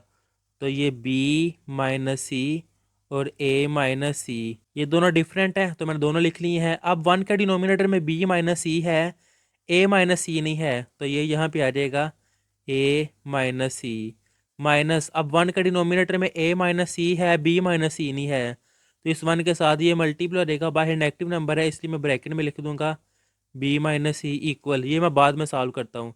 अब ये देखिए a-c वो वैसे ही आ गया है a-c। अब नेगेटिव नंबर मल्टीप्लाई होगा तो ये आ जाएगा -b minus minus plus C. मैं लिख दूंगा -b plus C divided by वैसे ही b-c और a-c। ये मैंने लिख लिया है b-c और a-c। अब ये नेगेटिव का c पॉजिटिव का c कैंसिल, बाकी रह जाएगा a-b divided by b-c into a-c equal वैसे ही। अब राइट दूसरी साइड को सॉल्व करने लगा हूँ। ये देखिए b-a है, दोनों डिफरेंस है ना, तो b-a ये भी मैंने लिख लिया है और b-c ये भी मैंने लिख लिया है। वन के डिनोमिनेटर में b-a है, b-c नहीं है, तो ये इससे मल्टीप्लाई हो जाएगा, ये आ जाएगा b-c माइनस वैसे ही। अब इस वन का डिनोमिनेटर में b-c है, b-a ये नहीं है, तो ये मैं यहाँ पे लिख लूँगा b-a। आपको एलसीएम लेना आता होगा, बिल्कुल वही है। अब b-c वो वैसे ही b-c, नेगेटिव नंबर मल्टीप्लाई होगा तो ये आ जाएगा -b minus minus plus a, ये आ जाएगा -b plus a divided by ये वैसे ही b-a और b-c, वो मैं यहाँ पे लिख लूँगा b-a और b-c ब्रैकेट क्लोज। ये -b प्लस b कैंसिल और इनको मैं अरेंज कर लूँगा। पहले पॉजिटिव वाला लिख लूँगा a और नेगेटिव वाला मैं बाद में लिख दूँगा डिवाइडेड बाय b-a और b-c वैसे ही। अब ये देखें a-b था ना, तो a-b बन गया है divided by a-c, divided by a-c ये रहने दूंगा। अब b-c इस तरफ डिवाइड हो रहा है, जब दूसरी तरफ जाएगा तो वो मल्टीप्लाई होगा ना, तो यहाँ पर देखें मल्टीप्लाई हो जाएगा b-c, तो फिर यहाँ से मैं रेज कर दूंगा b-c। इसको मैं अरेंज कर लेता हूँ कि यहाँ पे डिनोमिनेटर में क्या बाकी रह गया a-c। अब ये b-c इस b-c से कैंसिल, बाकी क्या रह गया a-c और b-a। तो ये देखिए यही प्रूफ करना था a-c ओवर b-a, तो ये देखिए आपके सामने प्रूफ हो गया है। नेक्स्ट स्टेप में वही लिखना था लेकिन यहाँ पे मैंने कट करके आपको दिखा दिया है। अब इससे नेक्स्ट आ जाएगा इसका क्वेश्चन नंबर 12। अब आगे सारे क्वेश्चन भी आसान ही हैं लेकिन थोड़े ज़्यादा आप समझने वाले आगे हैं। ये है स्टेटमेंट हाउ मैनी नंबर्स, कि कितने नंबर्स हैं of 3 digits are divisible by 7, के 3 डिजिट्स हो और 7 पे डिवाइड हो। पहले आप ये समझ लें कि जो 1 डिजिट वो कौन से होते हैं, 1 डिजिट होते हैं 1 से लेकर मैं चलता जाऊँ ना 9 तक, ये 1 डिजिट है। फिर अगर मैं 2 डिजिट्स की बात करूँ ना, तो ये फिर स्टार्ट होंगे 10 से लेकर कहाँ तक, 99 तक, ये 2 डिजिट्स हैं। अगर मैं 3 डिजिट्स की बात करूँ ना, तो वो स्टार्ट होते हैं मेरे पास 100 से लेकर कहाँ तक चलते हैं, 999 तक। तो स्टेटमेंट में वो कह रहा है कि 3 डिजिट्स में कितने डिजिट्स आते हैं जो 7 पे डिवाइड होते हैं, तो वो मैंने नंबर्स फाइंड करने हैं, कितनी तादाद है उनकी वो मैंने फाइंड करनी है। अब सोल्यूशन में अगर आप ये लाइन लिखना चाहते हैं तो लिख ले कि 3 digits divisible by 7 between 100 and 999, क्योंकि 3 डिजिट्स वाले नंबर यही है ना, यहाँ मैंने आपको समझाया है। इनके दरमियान कौन कौन से आर कौन कौन से आएंगे, ये देखिए पहला 100 से आगे डिजिट जो 7 पे डिवाइड होता है वो है 105। फिर 105 में 7 ऐड कर दूंगा वो आ जाएगा 112। इसमें 7 ऐड कर दूंगा वो आ जाएगा 119। इस तरह 100 वन चलते जाएंगे, कहाँ तक आते हैं 994 तक। इससे नेक्स्ट जाऊंगा तो वो 1000 से ऊपर चले जाएंगे, वो 4 डिजिट आ जाएगा। अब इसमें कितने आते हैं वो मैंने फाइंड करने हैं, सारे लिखने की बजाय ना अर्थमेटिक प्रोग्रेशन के जरिए मैं फाइंड कर लूँगा। अब ये देखिए ये सीक्वेंस बन गई है ना, जो 7 पे डिवाइड हो रहे हैं। तो फर्स्ट वाला जो सा है ये A1 मेरे पास आ गया है 105। अब डी फाइंड करना वो होता है सेकंड माइनस फर्स्ट, मुझे पता है कि 7 का डिफरेंस होगा, फिर भी मैं यहाँ पे लिख लेता हूँ 112 माइनस 105 के सेकंड में से फर्स्ट वैल्यू को नेगेटिव करते हैं तो डी की वैल्यू मेरे पास आ गई है 7। A1 A2 A3 so one ये लास्ट वाली है, तो यहाँ फिर मैं लिख लूँगा कि मेरे पास AN वो है 994। मैंने नंबर्स की तादाद फाइंड करनी है। अब फार्मूला वी नो डैट, हम जानते हैं कि फार्मूला क्या है, AN equal A1 plus N-1 into D. अब AN किसके इक्वल है 994, वो मैं यहाँ पे लिख लूँगा इक्वल A1 जो कि है 105, वो मैंने वैल्यू लिख ली है, प्लस N-1 और डी की जगह ये 7 वो वैसे ही आ जाएगा 7। तादाद फाइंड करनी है यानी कि N मैंने फाइंड करना है, ये प्लस 105 है इस तरफ आएगा, नेगेटिव को देगा तो 994 माइनस 105 इक्वल ये 7 इंटू N-1 वैसे ही। जब ये नेगेटिव होंगे तो मेरे पास आंसर आ जाएगा 889 इक्वल 7 वैसे ही और N-1। अब 7 मल्टीप्लाई और इस तरफ आके divide, 889 divided by 7 equal N-1। जब आप कैलकुलेटर पे इनको डिवाइड करेंगे, कटिंग करेंगे, तो आपके पास आंसर आ जाएगा 127 इक्वल N-1 वैसे ही। अब ये -1 इस तरफ आएगा तो +1, 127 +1 इक्वल N। तो देखें N मेरे पास आया है 128, कि 128 टाइम जो सी टर्म्स है ना वो आएंगी, लास्ट में मैं लिख दूंगा 128 3 digits number are divisible by 7 between 100 and 999। अगर आप नहीं भी लिखना चाहते सिंपल यहाँ तक लिख देंगे, ये भी इसका आंसर है। अगर आप ये लाइन लिख लेंगे तो ज़्यादा अच्छी बात है। अब इससे नेक्स्ट आ जाएगा question number 13, find the 8th term from the end of the arithmetic progression.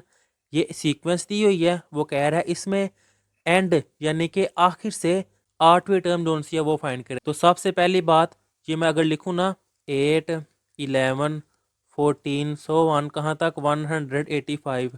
पहली बात तो ये कि मुझे पता ही नहीं कि ये जो टर्म्स चल रही हैं कितनी टर्म्स हैं ये। अगर मुझे इनकी तादाद का पता होगा कि इनकी तादाद कितनी है, फिर आखिर से मैं 8वीं टर्म फाइंड कर सकूंगा ना। तो सबसे पहले इनकी मैं तादाद फाइंड कर लेता हूँ, जिस तरह क्वेश्चन नंबर 12 की है सारा वैसे ही। तो ये देखिए A1 फर्स्ट वाली टर्म वो आ गई है 8, D common difference second minus first 11 minus 8, तो देखिए डी की वैल्यू मेरे पास आ गई है 3। और ये लास्ट वाली टर्म है यानी कि AN वो मेरे पास आ गई है 185। अब वी नो डैट कि AN वो इक्वल है A1 plus N-1 into D. AN की जगह पर ये वैल्यू आ जाएगी 185 इक्वल A1 की जगह पर 8 प्लस N-1 और डी की जगह पे ये आ जाएगा 3, प्लस 8 इस तरफ आया गया तो negative 185 minus 8 equal 3 into N-1। 185 minus 8 वो आ जाएगा मेरे पास 177 इक्वल 3 इंटू N-1। 3 मल्टीप्लाई और इस तरफ आके divide, 177 divided by 3 equal N-1। जब आप इसको कैलकुलेटर पे डिवाइड करेंगे तो आपके पास आंसर आ जाएगा 59 इक्वल N-1। वैसे ही ये माइनस है, इस तरफ आएगा तो प्लस का 59 प्लस 1 इक्वल N, यानी कि मेरे पास N की वैल्यू आ गई है 60। ये इतनी टर्म्स हैं। अब मैंने आखिर से 8वीं टर्म फाइंड करनी है, तो ये 60 है। अब आपके माइंड में आ रहा होगा कि इसमें से मैं अगर 8 नेगेटिव कर दूं तो मेरे पास आंसर आ जाएगा 52, लेकिन ऐसा नहीं है। ये देखें मैं आपको अगर बताऊं 60 इससे पीछे आएगा 59 58 57 56 55 54 53 52। अब ये लास्ट ही है ना, इससे मैंने 8 पीछे जाना है। ये एक पीछे गया हूँ, 2 3 4 5 6 7 8, ये 8 पीछे गया हूँ। और वो कौन सी टर्म बन रही है, 53 वाली टर्म बन रही है। क्यों? क्योंकि इसमें 60 भी इंक्लूड था, इसलिए मैंने 53 वाली टर्म जो सी है ना ये फाइंड करनी है। तो यहाँ पे मैं अब लिखूँगा नो फाइंड, मैं अब फाइंड करने लगा हूँ 53 वाली टर्म। तो इसका फार्मूला क्या है, A1 प्लस इसमें से A कम कर देना, 53 है तो यहाँ पे आ जाएगा 52 डी। चाहे आप इस फार्मूले को लिख कर इसमें N की जगह पर 53 पुट कर लें, फिर भी यही बनेगा। तो A 53 इक्वल A1 वो क्या है 8, A1 की जगह मैं लिख दूंगा 8 प्लस 52 वैसे ही, और D क्या है 3 के इक्वल, यह मैं पुट कर दूंगा 3। तो ये देखिए 8 प्लस 52 मल्टीप्लाई 3, वो मेरे पास आ जाएगा 156। इसमें जब मैं 8 ऐड करूँगा वो मेरे पास आ जाएगा 164। तो 53 वाली जो सी टर्म है ना वो 164 होगी। सिंपल, ये इसका आंसर आगे आपके सामने है। आसान से क्वेश्चन है लेकिन थोड़े लॉजिक वाले समझने वाले हैं। अब इससे नेक्स्ट आ गया है question number 14। Find the nth term of the progression. कि ये जो प्रोग्रेशन दी हुई है ना, इसमें इसकी nth टर्म जो सी है ना वो फाइंड करनी है। Is the progression an arithmetic progression. एक तो मैंने nth टर्म फाइंड करनी है, यानी कि एक क्वेश्चन तो ये है। अब इसका दूसरा पार्ट है कि आज ये जो प्रोग्रेशन यानी कि सीक्वेंस दी हुई है, क्या ये अर्थमेटिक प्रोग्रेशन है, ये फाइंड करनी है। तो पहले तो मैं ये फाइंड करने लगा हूँ, इसके बाद इसका दूसरा पार्ट करूँगा। अब ये चीज़ समझिएगा, देखिए ये सीक्वेंस है ना, nth टर्म फाइंड करने का वही मेथड है। A1 क्या होगी फर्स्ट वाली 3/7 की पावर 10। अभी आप नोट ना कीजिएगा, समझिएगा कि इसको अगर मैं A1 कहूँ, अगर मैं D फाइंड करूँगा, सेकंड में से फर्स्ट नेगेटिव करूँगा, फिर इसको मैं सॉल्व करूँगा, इसकी अब पावर भी 10 है। लेकिन मैं अपनी आसानी के लिए पता है क्या करूँगा, ये देखिए इसको मैं रेज कर दूँगा सोल्यूशन में। यहाँ मैं लिखूँगा कंसीडर, कि मैं इसकी बजाय ये सीक्वेंस लेने लगा हूँ 3, 10, 17। जो भी मेरा आंसर आएगा, देखिए 7, 7, 7 सेम है ना, जो भी मेरा आंसर आएगा उसको मैं 7 पे डिवाइड कर दूंगा। पावर 10, 10, 10 सेम है, उसकी मैं पावर भी 10 ले लूँगा, तो वो इसी के इक्वल बन जाएगा। इसी सीक्वेंस के लिहाज से पहले मैंने ये सीक्वेंस ले ली है ना, तो इस लिहाज से मैं कह रहा हूँ इस सीक्वेंस के लिहाज से A1 क्या है 3। अब इसमें D क्या है सेकंड माइनस फर्स्ट के 10 माइनस 3, तो देखिए D मेरे पास आ गया है 7। अब वी नो डैट, हम जानते हैं कि A n किसके इक्वल है A1 प्लस n-1 D। तो ये देखिए A n इक्वल A1 की जगह पर ये आ जाएगा 3 प्लस n-1, और D की जगह पर ये आ जाएगा 7। अब 3 वैसे ही 7 मल्टीप्लाई हो जाएगा, तो ये आ जाएगा 7n-7 1 टाइम 7। अब 3 माइनस 7 वो आ जाएगा -4, तो ये देखिए मैंने लिख लिया है -4। और ये है 7n, इसको मैं स्टार्ट में लिख लूँगा 7n, क्योंकि ये पॉजिटिव है। an वो मैं वैसे ही लिख लूँगा an। ये देखें nth टर्म मैंने फाइंड कर ली है।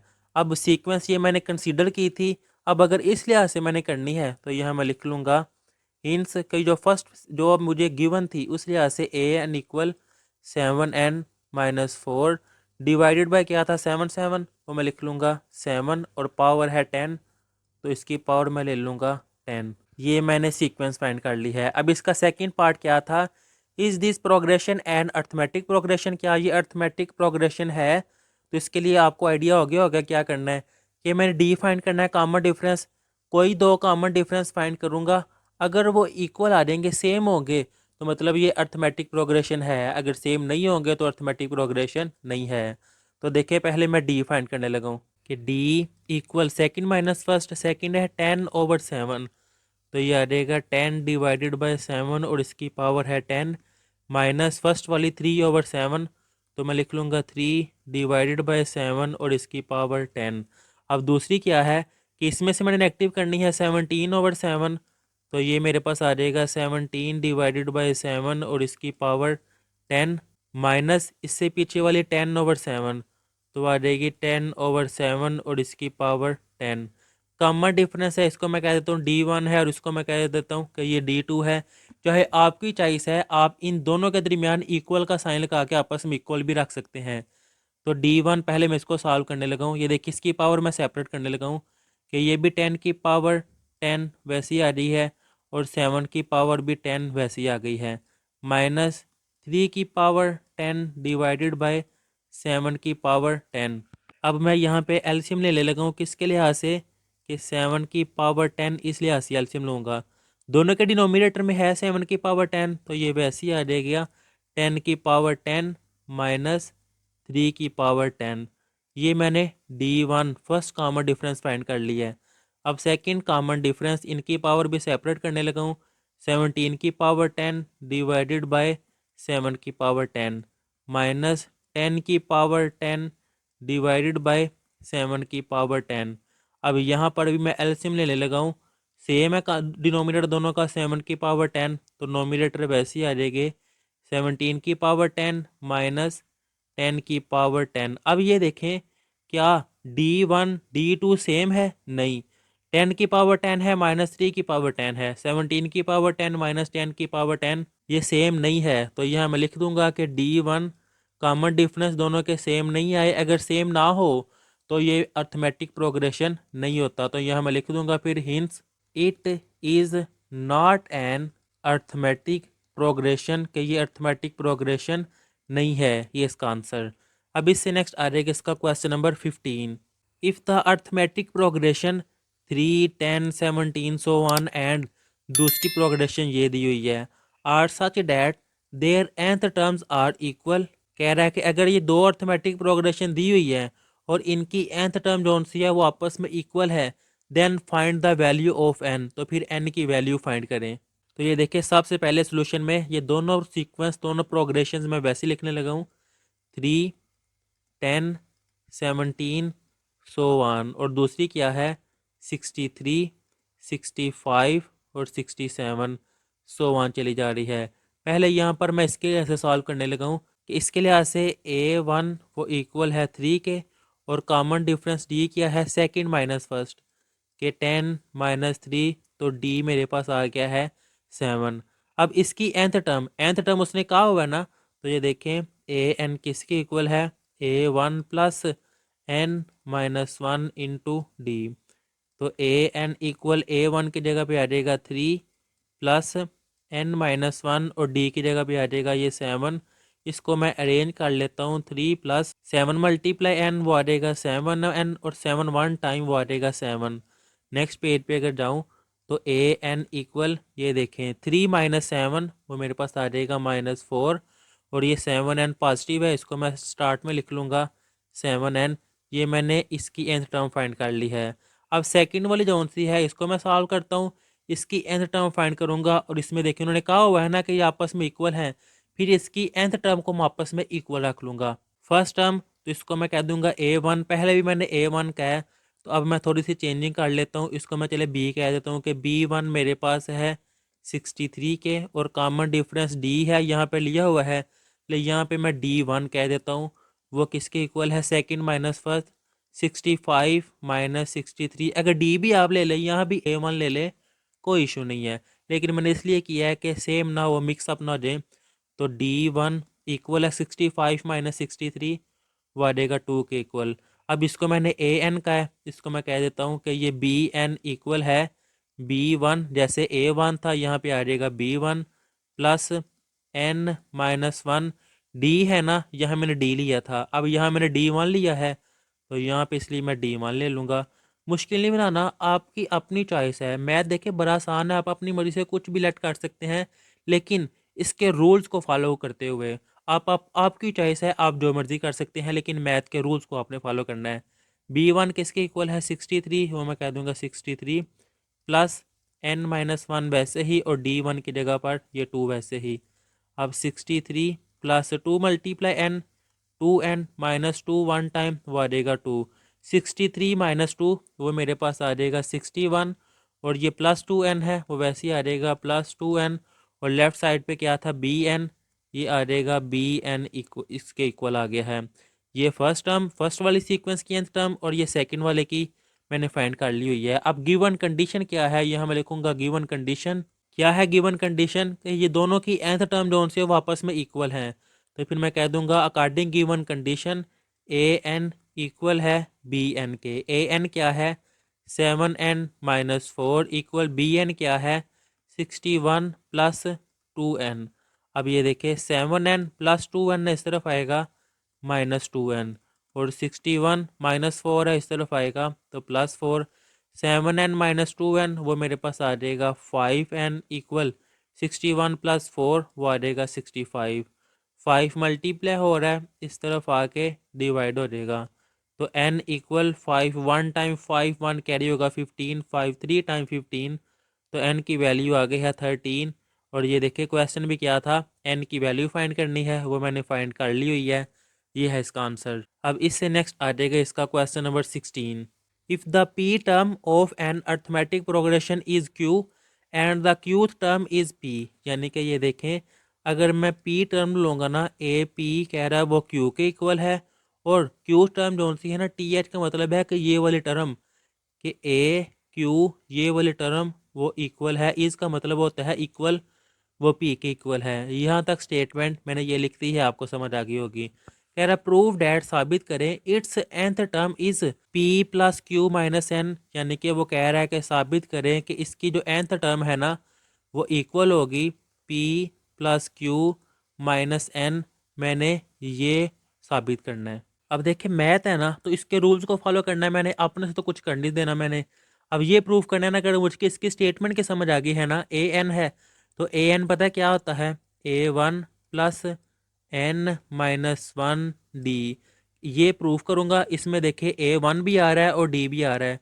इन दोनों को यूज़ करते हुए मैं ए वन फाइंड करूँगा और डी फाइंड करूँगा, उसको मैं इसमें पुट करूँगा तो देखें ऑटोमेटिकली मेरे पास ये आंसर आ जाएगा। अब ये भी समझिएगा कि अगर ए एन था तो मैंने क्या है a one plus N minus one d, कि अगर यहाँ पर एन है तो यहाँ पर भी एन आता था। अब ये देखें यहाँ पे पी है तो इसको मैं लिख सकता हूँ a one plus p minus one into d equal q. वैसे ही इसको मैं कह दूंगा इक्वेशन नंबर वन। देखिए मुश्किल नहीं है, यहाँ पे अगर nth टर्म था तो n माइनस वन, अब p है तो p माइनस वन। बिल्कुल ऐसे ही यहाँ पे मैं करूँगा ए क्यू है तो वो आ जाएगा a one plus Q minus one into d equal p. वैसे ही इसको मैं कह दूंगा ये है मेरे पास इक्वेशन नंबर टू। अब अगर इन दोनों इक्वेशन को मैं आपस में नेगेटिव करूंगा तो प्लस ए वन माइनस ए वन कैंसिल होकर मेरे पास डी की वैल्यू आ जाएगी। आगे कितनी दफ़ा ही ये मेथड यूज़ किया है, तो ये देखिए मैंने लिख दिया है subtract equation one from equation two. अब ये इक्वेशन टू है वो मैं लिख लूँगा a one plus Q minus one into d equal p, और ये इक्वेशन वन है a one plus p minus one into d equal q. अब जब नेगेटिव किया जाता है साइन चेंज होते हैं, प्लस की जगह पर माइनस, ये भी प्लस है तो माइनस, ये भी प्लस है तो माइनस। सिर्फ टर्म के साथ वाला साइन चेंज होता है, अंदर वाला साइन चेंज नहीं होगा। प्लस माइनस कैंसिल हो जाएंगे। अब ये देखें ये क्यू है ये पी है तो इसको मैं वैसे लिख लूँगा यहाँ पर क्यू माइनस वन डी। अब इसमें से माइनस हो रहा है ये क्या, ये वाला पी माइनस वन और इसके साथ डी इक्वल, ये भी वैसे ही पी माइनस क्यू वैसे ही मैंने लिख लिया है। अब ये डी मल्टीप्लाई हो रहा है तो आ जाएगा क्यू डी माइनस वन से जब मल्टीप्लाई हो जाएगा तो आ जाएगा माइनस डी, तो यहाँ मैं लिख लेता हूँ क्यू डी माइनस डी। बिल्कुल ऐसे ही यहाँ पर देखें जब माइनस पी मल्टीप्लाई होगा डी के साथ तो आ जाएगा माइनस पी डी, ये मैंने लिख लिया है माइनस पी डी। और माइनस माइनस ये आ जाएगा प्लस, और डी वन से मल्टीप्लाई हो जाएगा तो आ जाएगा प्लस डी इक्वल, ये वैसे ही p माइनस क्यू मैं लिख लूँगा p माइनस क्यू। अब ये माइनस और प्लस आपस में कैंसिल हो गए, और ये Q D minus P D वो मैं वैसे लिख लूँगा Q D minus P D equal p minus Q वैसे ही। अब इनमें से मैं d कॉमन निकाल लूँगा, बाकी रह जाएगा q minus P equal p minus Q. D मैंने फाइंड करना है, ये मल्टीप्लाई और इस तरफ आके divide, p minus Q divided by q minus P. अब ये देखिए p माइनस क्यू है और यहाँ पर q माइनस पी है। अगर यहाँ डिनोमिनेटर में मैं p पहले ले आऊँ तो ऊपर नीचे सेम हो जाएगा और कट हो जाएगा, यानी कि ये देखिए p माइनस क्यू, ये माइनस p है वो वैसे ही आ जाएगा पहले माइनस p, और ये q है वो मैंने प्लस q बाद में लिख दिया है। अब ये p है और यहाँ पर माइनस p है, यानी कि नेगेटिव कौन सा नंबर मैं कॉमन निकाल लूँगा तो ये आ जाएगा p। नेगेटिव कॉमन निकाले साइन चेंज होते हैं, प्लस की जगह पर ये आ जाएगा माइनस क्यू, और यहाँ पर p माइनस क्यू वैसे ही। अब ये देखिए p माइनस क्यू सेम था ना, वो कट हो गए, तो मेरे पास अगर यहाँ पे लिखूँ तो d किसकी इक्वल आ गया है माइनस वन। ये मेरे पास d की वैल्यू आ गई है। अब इस d की वैल्यू को चाहे इक्वेशन नंबर वन में पुट कर दूँ चाहे टू में पुट कर दूँ, मेरे पास a वन की वैल्यू आ जाएगी। मैं इक्वेशन नंबर वन में पुट कर देता हूँ, ये हम लिख लेता हूँ put d equal minus one in equation one. अब इक्वेशन वन क्या है, a one plus p minus one d equal q. तो ये देखें a one plus p minus one D उसकी जगह पर माइनस वन इक्वल क्यू वैसे ही। तो ए वन जब ये नेगेटिव नंबर मल्टीप्लाई हो जाएगा तो ये आ जाएगा प्लस माइनस माइनस पी, और माइनस माइनस वो हो जाएगा प्लस वन वैसे ही, और इक्वल क्यू वैसे ही। ए वन फाइंड करना है मैंने, ये माइनस पी है, इस तरफ आएगा तो प्लस पी, ये प्लस क्यू वैसे ही प्लस वन है, इस तरफ आएगा माइनस वन। तो ये देखिए मैंने ए वन भी फाइंड कर लिया है और डी भी फाइंड कर लिया है। अब स्टेटमेंट क्या थी, इसकी nth टर्म फाइंड करनी थी ना, तो यहाँ अब मैं लिखूंगा नो nth टर्म, जो कि ए एन इक्वल क्या है, a one plus N minus one d. A one क्या है ये, तो वो मैं यहाँ पे लिख लूँगा P plus Q minus one plus N minus one वैसे ही, और डी क्या आया है माइनस वन, इसके जगह मैं लिख दूंगा माइनस वन। तो ये देखिए P plus Q minus one, ये माइनस वन मल्टीप्लाई हो जाएगा, ये प्लस एन है, ये आ जाएगा माइनस, जब मल्टीप्लाई होगा तो माइनस एन, माइनस माइनस तो आ जाएगा plus one, minus one plus one cancel. तो ये देखिए इसकी nth टर्म किसके इक्वल आई है, P plus Q minus N. तो यही मैंने प्रूव करना था कि P plus Q minus N ये इसकी nth टर्म आए। तो ये देखिए आपके सामने आ गई हुई है। आसान से क्वेश्चन है लेकिन आपने ध्यान से करने हैं। अब इससे नेक्स्ट आ जाएगा इसका question number 17। If one over A, one over B and one over C are in arithmetic progression, कह रहा है अगर ये अर्थमेटिक प्रोग्रेशन है शो डैट बी इसके इक्वल है। कितनी दफ़ा मैंने बताया है कि अगर अर्थमेटिक प्रोग्रेशन में फाइनाइट सीक्वेंस दिया हो ना, तो फिर कॉमन डिफरेंस जोन से है वो सारे फाइंड करते हैं। तो पहले मैं यहाँ पे लिख लूँगा कि given one over A, one over B, one over C are in arithmetic progression. अब अगर ये अर्थमेटिक प्रोग्रेशन है तो कॉमन डिफरेंस फिर पक्की बात है इक्वल होंगे।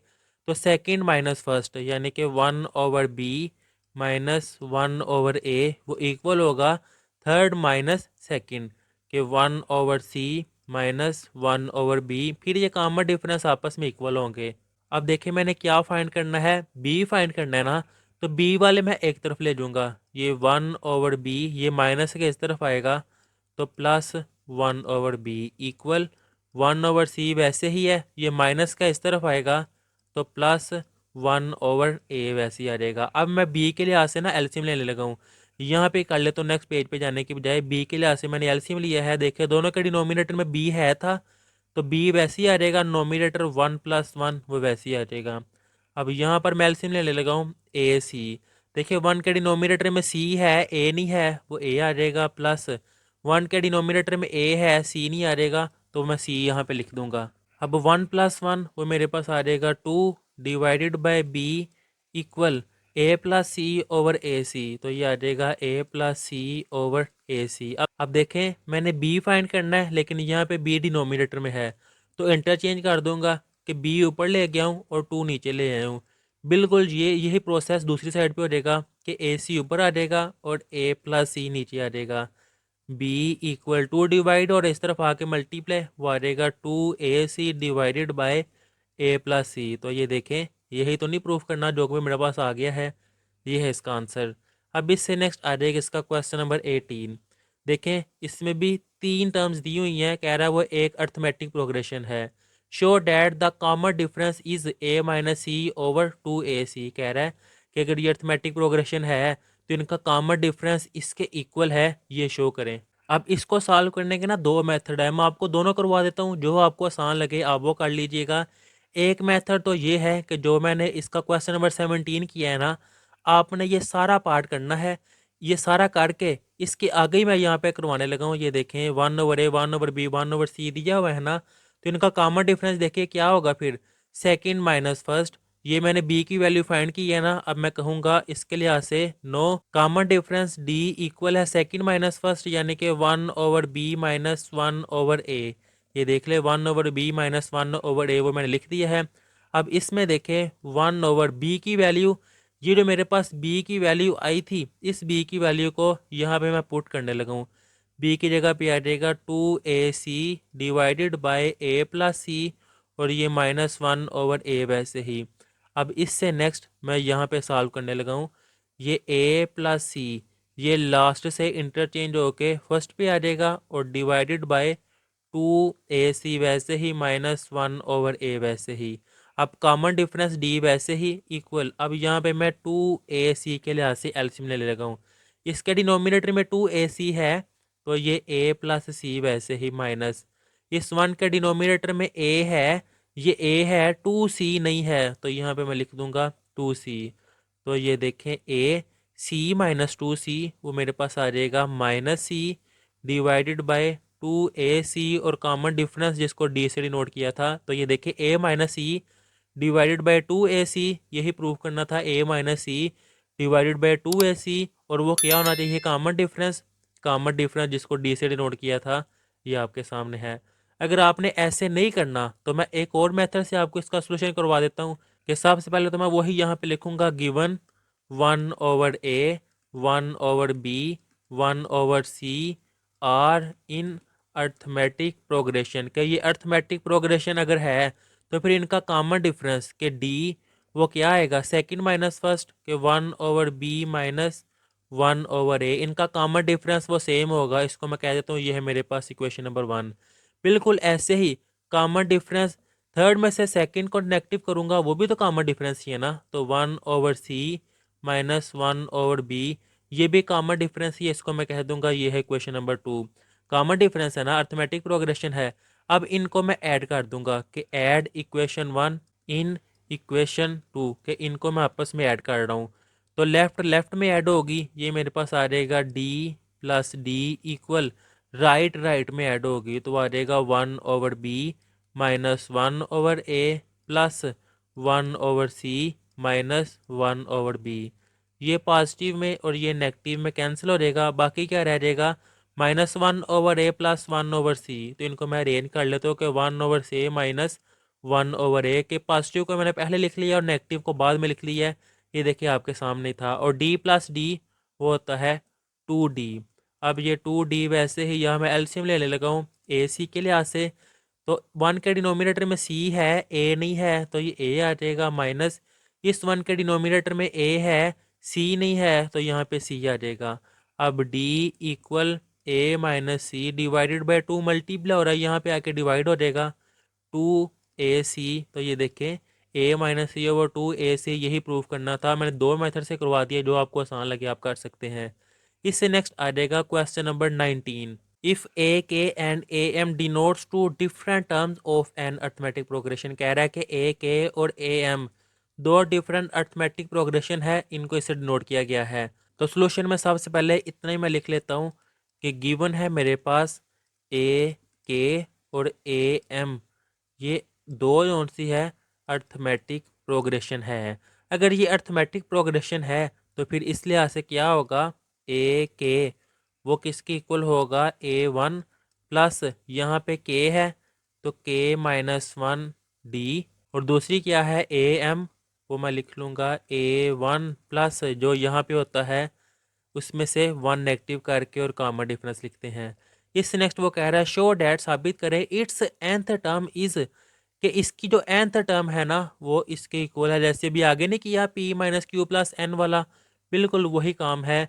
अब उसके लिए मुझे क्या करना पड़ेगा, nth टर्म ये है ना, अगर nth टर्म तो वो किसकी इक्वल होगी भला, a1 या जो भी होगी, उसके लिए मेरे पास a1 और d मालूम होना चाहिए। तो इसको मैं कह देता हूँ कि ये है मेरे पास इक्वेशन नंबर 1, इसको मैं कह देता हूँ ये है मेरे पास इक्वेशन नंबर 2। डी और ए फाइंड करने के लिए इनको आपस में मैं नेगेटिव करूँगा। अब नेगेटिव मैंने इस लिहाज से करना है कि ये देखे ए के माइनस ए एम है ना, तो ए के पहले हो ए एम बाद में हो, तो इस लिहाज से मैं यहाँ पे लिखूँगा सब्ट्रैक्ट इक्वेशन 2 फ्रॉम इक्वेशन 1, कि ए के को मैंने ऊपर रखना है और ए एम को नीचे, इसलिए मैंने सेकंड माइनस फर्स्ट की है। तो फर्स्ट वाली क्या है, इसको मैं लिख लेता हूँ यहाँ पे कि ए के इक्वल है a1 प्लस k-1d। अब दूसरी क्या है ए एम, वो वैसे ही यहाँ पे आ जाएगी am equal a1 plus m-1d। जब नेगेटिव करते हैं तो साइन चेंज करते हैं, प्लस है तो माइनस, प्लस है तो माइनस, ये भी प्लस है तो माइनस, ये क्या आ जाएगा मेरे पास a k minus a m equal plus minus cut जाएगी, तो ये वैसे ही आ जाएगा k-1d माइनस ये वैसे ही m-1 और इसके साथ d। अब मैंने d फाइंड करना है, पहले मल्टीप्लाई कर लेता हूँ, तो ये मेरे पास आ जाएगा kd माइनस डी, ये माइनस जब मल्टीप्लाई होगा तो ये आ जाएगा -m, इसके साथ आ जाएगा d, माइनस माइनस वो आ जाएगा प्लस और इसके साथ भी आ जाएगा D, minus d plus D ये कट जाएंगे, बाकी रह जाएगा के डी माइनस एम डी और लेफ़्ट साइड पर ए के माइनस ए एम। वैसे ही इनमें से डी मैं कॉमन निकाल लूँगा, बाकी रह जाएगा के माइनस वन और यहाँ पर ये वैसे ही ए के माइनस ए एम। ये मल्टीप्लाई हो रहा है, इस यहाँ पे आके डिवाइड के a k minus a m divided by k minus m equal d. ये मेरे पास डी आ गया है। अब ये देखें क्या मैंने फाइंड करनी है nth टर्म, तो nth टर्म के लिहाज से ये मेरे पास डी आ गया है, ये है मेरे पास ए के। तो ये देखिए nth टर्म के लिहाज से ए एन वो किसकी इक्वल होगा फिर, ए के प्लस एन माइनस के इंटू डी। अब आप तो सोच रहे होंगे सर हमने जितना भी ए एन वाला फार्मूला यूज़ किया है वो तो होता था A one plus N minus one into D. तो देखें जो यहाँ पे होता था ना वही एन में से नेगेटिव होता था। अब यहाँ पे मैंने के क्यों लिया है, उसके क्वेश्चन की वजह से। क्वेश्चन में जो प्रूव करना है ना इसकी nth टर्म, इसमें यहाँ पर भी के है और यहाँ पर भी के है, रटा लगाने की ज़रूरत ही नहीं है। प्रूफ को आपने सामने रखना है, उस लिहाज से आपने लिखना है। लेकिन अभी भी आपके अगर माइंड में आ रहा है कि यही फार्मूला है, मैंने यही यूज़ करना है, तो इस लिहाज से भी आपको समझा देता हूँ। लेकिन अब आपने ज़रा समझना ध्यान से फिर वो कैसे बना है ये फार्मूला। ये देखिएगा ए एन वैसे ही इक्वल ए वन है ना, ए वन की मैं वैल्यू फाइंड करने लगा हूँ। ये देखे ए वन की मैं वैल्यू अगर फाइंड करने लगा हूँ, ये प्लस क्या सारा इस तरफ आएगा तो नेगेटिव हो जाएगा, यानी कि ये देखिएगा ए वन वैसे ही इक्वल ये ए के है वो ए के वैसे ही, ये प्लस क्या इस तरफ आएगा तो माइनस के माइनस वन डी, यानी कि ए वन की ये वैल्यू आई है ए के माइनस वन डी। इस ए वन की जगह पर वो वैल्यू मैं पुट करने लगा हूँ जो कि है ए के माइनस वन और डी, और यहाँ पर ये प्लस एन माइनस वन और डी। वैसे ये सिर्फ आपको समझा रहा हूँ कि जो अपना कॉन्सेप्ट और क्लियर करना चाहते हैं वो समझ लें। ये ए के अब वैसे ही अब ये नेगेटिव मल्टीप्लाई करने लगा हूँ, नेगेटिव मल्टीप्लाई होगा डी मल्टीप्लाई हो जाएगा तो ये आ जाएगा माइनस के डी माइनस माइनस वो आ जाएगा प्लस डी। अब ये भी मल्टीप्लाई करने लगो, प्लस एन मल्टीप्लाई डी वो आ जाएगा n d minus one multiply d वो आ जाएगा minus d, plus d minus d cancel. ये देखिए ये क्या आ गया है ए के, बाकी क्या रह गया है माइनस के डी प्लस एन डी। अब ये ए के वैसे ही इन दोनों से मैं डी कॉमन निकालने लगा हूँ, वो मैंने डी कॉमन निकाल लिया है। बाकी मेरे पास क्या रह गया, ये देखें माइनस के प्लस एन, इनको मैं अरेंज करने लगा हूँ। ए के प्लस, अब मैं एन पहले लिख लिया मैंने और के को मैंने माइनस के को बाद में लिख लिया है, और डी तो ये देखिए यही नहीं ए के प्लस एन माइनस के डी, ए के प्लस एन माइनस के डी वही बन गया। लेकिन अगर आप ए वन लिख लें ये होता है कि फर्स्ट टर्म। अब ए के ये मेरी चॉइस है कि मैं के की जगह पे वन लूँ टू लूँ, होगी ये फर्स्ट टर्म ही, लेकिन उस सीक्वेंस के लिहाज से उम्मीद है आपको समझ आ गई होगी। सिंपल आप अपने माइंड में ये रखें कि यहाँ पे मैं के इसलिए ले रहा हूँ कि मैंने प्रूफ में ए के था इसलिए मैंने ये लिया है। अब ये जो फार्मूला है इसमें वैल्यूज पुट कर दूंगा कि ए एन इक्वल ए के प्लस एन माइनस के, और डी की वैल्यू, ये डी की वैल्यू आई है ए के माइनस ए एम, और मैं लिख लूँगा a k minus a m divided by k minus m, वो मैं लिख लूँगा के माइनस एम।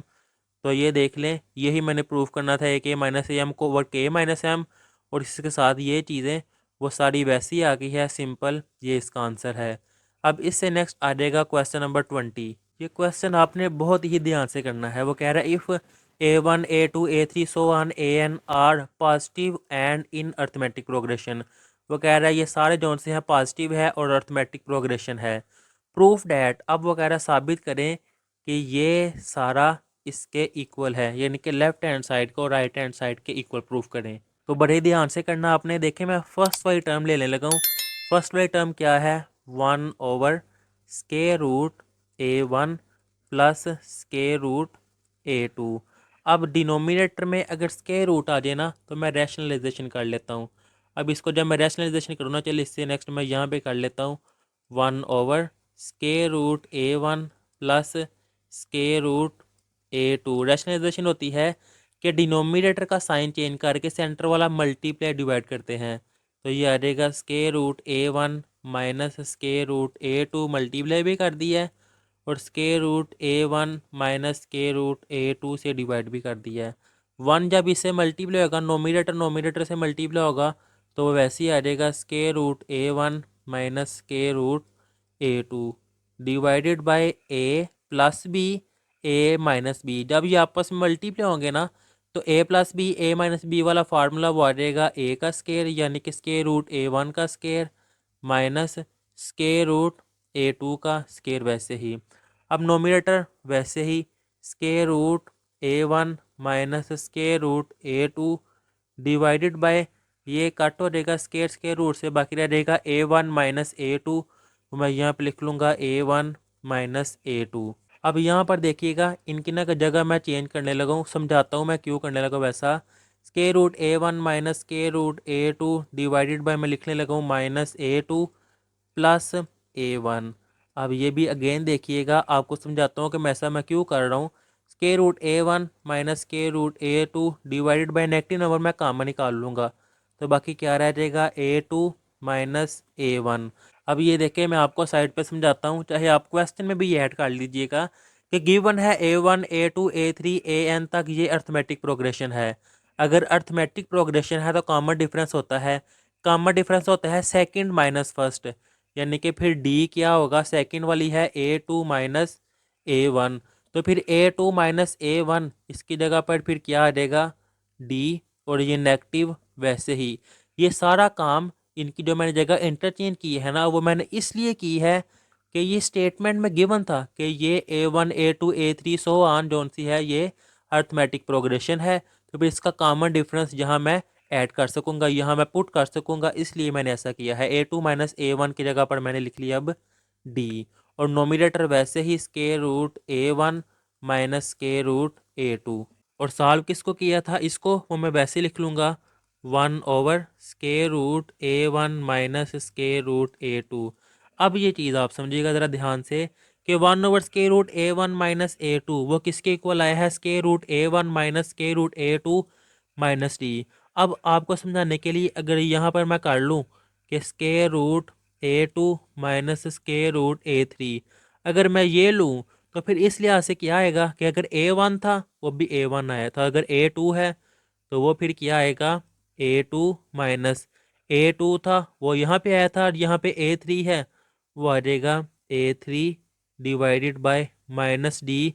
यहाँ पे मैं हेडिंग दे दूंगा सिमिलरली, कि अगर इस तरह मैं 100 चलता जाऊँ ना तो मेरे पास ये बनते जाएंगे। अब ये जो मैंने लिया है ना 1 over square root A2 minus square root A3, तो ये देखिए ये सेकंड वाली टर्म थी कि 1 over square root A2 plus square root A3। इस तरह 100 मैं nth वाले टर्म तक जा सकता हूँ। तो फिर यहाँ पे मैं अब सिमिलरली का कह के यहाँ पर मैं इसकी लेफ्ट हैंड साइड लूँगा, तो ये देखिए मैंने इसकी लेफ्ट हैंड साइड ले ली है। 1 over square root A1 plus square root A2, जब इसको मैंने सॉल्व किया है तो मेरे पास ये आया है square root A1 minus square root A2 divided by minus d. मैं यहाँ पे लिख लूँगा square root A1 minus square root A2 divided by minus d. ये प्लस वैसे ही इसको जब मैंने सॉल्व किया है सिमिलरली का कह के, तो मेरे पास ये बना है कि इसको सेम ऊपर लिख लेना सिर्फ सेंटर में नेगेटिव। तो ये देखिए सेम ऊपर square root A2 square root A3 centre में नेगेटिव और divided by minus d, plus इसी तरह 100 चले जाना है। यहाँ पर भी देखिए सेम इसको ऊपर लिख लूँगा वैसे ही स्केयर रूट AN-1 और स्केयर रूट AN और सेंटर में negative divided by minus D. वैसे ही अब डिनोमिनेटर माइनस डी सबका सेम है, तो मैं माइनस डी जो सा डिनोमिनेटर से कॉमन निकाल लूँगा, बाकी क्या रह गया है square root A1 minus square root A2 plus square root A2 minus square root A3 plus 100 चली जा रहा है कहाँ तक, square root AN-1 minus square root AN तक और ब्रैकेट क्लोज। अब ये समझिएगा ज़रा कि ये माइनस स्केयर रूट A2 इस प्लस स्केयर रूट A2 से कैंसिल है। इसी तरह ये माइनस स्केयर रूट A3 इससे जो आगे होगा ना प्लस स्केयर रूट A3 उससे कैंसिल हो जाएगा। इसी तरह यहाँ पे आएगा माइनस स्केयर रूट AN-1, वो कट होगा इस पॉजिटिव वाले के साथ, तो बाकी फर्स्ट वाली और लास्ट वाली टर्म रह जाएगी। मैं यहाँ पे लिख लेता हूँ 1 ओवर माइनस डी और bracket square root A1 minus square root AN bracket close. अब ये नेगेटिव नंबर है वैसे ही पड़ा हुआ है, इसको मैं अंदर मल्टीप्लाई कर देता हूँ। तो ये देखिए 1/d, जब वो नेगेटिव नंबर मल्टीप्लाई हो जाएगा तो ये आ जाएगा माइनस स्केयर रूट A1, और ये माइनस वाला जो सा ये प्लस में हो जाएगा प्लस स्केयर रूट AN। इसको मैं अरेंज कर लेता हूँ कि 1/d, पॉजिटिव वाला पहले ही कि square root A1 minus negative वाला बाद में स्केयर रूट A1। अब इसको मैं कह देता हूँ कि ये है मेरे पास इक्वेशन नंबर 1। अब स्टेटमेंट में गिवन था कि A1 A2 A3 so on वो अर्थमेटिक प्रोग्रेशन है, तो यहाँ मैं लिखूँगा वी नो डैट कि उस लिहाज से फिर क्या है AN वो इक्वल है A1 plus n-1 into D. यहाँ से मैं डी की वैल्यू फाइंड करके ना यहाँ पे पुट करूँगा, क्योंकि देखिए जो मैंने प्रूफ करना है राइट हैंड साइड उसमें डी नहीं है, डी मैंने ख़त्म करना है, इसलिए मैं सारा काम करने लगूँ, डी की वैल्यू फाइंड करने लगा हूँ। ये AN वैसे ही +1 इस तरफ आएगा तो ये आ जाएगा माइनस का A1 इक्वल ये वैसे ही n-1 इंटू डी, ये मल्टीप्लाई हो रहा है तो AN minus A1 divided by n-1 equal D. वैसे ही ये मेरे पास डी की वैल्यू आ गई है। इस डी की वैल्यू को मैं पुट करने लगा हूँ इक्वेशन नंबर 1 में। यहाँ मैं कह दूँगा पुट इन इक्वेशन 1 के 1/d की जगह पे ये आ जाएगा 1/d की वैल्यू क्या है AN minus A1/n-1, AN minus A1/n-1, और इसके साथ क्या है square root AN minus square root A1, square root AN minus square root A1 और ब्रैकेट क्लोज। ये इंटरचेंज होके फर्स्ट पे आ जाएगा कि n-1/AN माइनस A1, और यहाँ पे वैसे ही AN स्केयर रूट का और स्केयर रूट A1। अब ये चीज़ समझिएगा कि 2 इसको मैं ऐसे लिख सकता हूँ स्केयर रूट 2 और इसका स्केयर, कि स्केयर स्केयर रूट से कट हो गए वापस अगेन 2 आ जाएगा। और यहाँ पे देखें मैं ये चीज़ यूज़ करने लगा हूँ n-1 डिवाइडेड बाय ये देखिए स्केयर रूट AN, और इसका मैं स्केयर भी ले लिया है माइनस A1 है तो स्केयर रूट A1, और इसका मैंने स्केयर भी ले लिया है। ऐसा मैंने इसलिए किया है कि इसको मैंने ख़त्म करना था, प्रूफ में ये चीज़ नहीं है। ब्रैकेट में square root AN minus square root A1 वैसे ही। अब ये देखें A square minus B square वाला फार्मूला, तो ये मेरे पास आ जाएगा n-1 डिवाइडेड बाय ब्रैकेट में square root AN minus square root A1 bracket close, और ब्रैकेट में स्केयर रूट AN एक दफ़ा नेगेटिव में लिखा है एक दफ़ा पॉजिटिव में लिखूँगा स्केयर रूट A1, और ये ब्रैकेट में वैसे ही square root A1 AN minus square root A1 bracket close. अब ये वाला इससे कट हो जाएगा, बाकी क्या रह गया है n-1 डिवाइडेड बाय, इसको मैं अरेंज कर लूँगा, A1 को मैं स्टार्ट में लिख लूँगा कि square root A1 plus square root AN। ऐसा मैंने क्यों किया है, स्टार्ट में क्यों लिखा है, ये देखिए A square root A1 plus square root AN, जो प्रूफ करना है वो यही है square root A1 plus square root AN, और नोमिनेटर में है n-1, तो ये देखिए इसके डिनोमिनेटर में भी है n-1। ये आ गई है इसकी राइट हैंड साइड, यही मैंने प्रूव करनी थी। क्वेश्चन थोड़ा सा मुश्किल था लेकिन मैंने कोशिश की है बड़े आसान अल्फाज में समझाने की, उम्मीद है समझ भी आ गई होगी। अब इससे नेक्स्ट आ जाएगा इसका question number 21। If the roots of the equation, के ये एक इक्वेशन दी हुई है, इसके रूट्स वो कह रहा है आर इक्वल। सबसे पहले ये मैं इक्वेशन ही लिखूँ सोल्यूशन में अगर, तो ये देखिए b minus C x square plus C minus A into x plus A minus b equal 0। ये एक क्वाड्रेटिक इक्वेशन है, और इसके रूट्स वाला कॉन्सेप्ट आपने मैट्रिक लेवल तक पढ़ा हुआ है कि किसी भी क्वाड्रेटिक इक्वेशन के रूट्स तब इक्वल होते हैं अगर उसका डिस्क्रिमिनेंट जो सा है वो इक्वल हो 0 के। अब डिस्क्रिमिनेंट का फार्मूला पता है क्या है, बी स्केयर माइनस 4AC। इसमें मैंने कैपिटल BAC इसलिए यूज़ किया है कि स्मॉल वाला इस इक्वेशन में यूज़ हुआ था। अब इसमें देखें A किसके इक्वल है, एक्स स्केयर के साथ होता है A, वो है मेरे पास B माइनस सी। B किसके इक्वल है, जो एक्स के साथ होता है C माइनस A। अब C किसके इक्वल है, जो कांस्टेंट है वो है A माइनस बी। बाकी क्वेश्चन मैं बाद में पढ़ता हूँ, पहले मैं इसको इक्वल के लिहाज से ये स्टार्ट कर रहा हूँ। अब b minus four a C equal है अगर ज़ीरो के तो b की वैल्यू ये आ गई है c माइनस ए, इसका स्केयर वैसे ही माइनस फोर, ए की जगह पर ये है b माइनस सी, वो मैं लिख दूंगा b माइनस सी, और c की जगह पर ये है a माइनस बी, वो मैंने लिख दिया है a minus b equal zero. अब देखिए इससे नेक्स्ट वो कह रहा है show that a b c are in arithmetic progression. कह रहा है बताओ क्या a b c arithmetic progression है। तो अर्थमेटिक प्रोग्रेशन कब होंगे, आपने सही बताया होगा कि कॉमन डिफरेंस सेम होगा कि अगर मैं b माइनस ए सेकेंड में से फर्स्ट नेगेटिव करूं, अगर वो इक्वल आए c माइनस बी, अगर ये आपस में इक्वल आ जाएंगे ना तो ए बी सी ये अर्थमेटिक प्रोग्रेशन होंगे। तो देखिएगा मैं यही प्रूफ करूंगा, अगर ये मेरे पास आंसर आ गया तो अर्थमेटिक प्रोग्रेशन हो गए, अगर ये नहीं आएगा तो अर्थमेटिक प्रोग्रेशन नहीं होंगे। अब इसका मैं फर्स्ट स्केयर का फार्मूला ओपन करने लगा हूँ।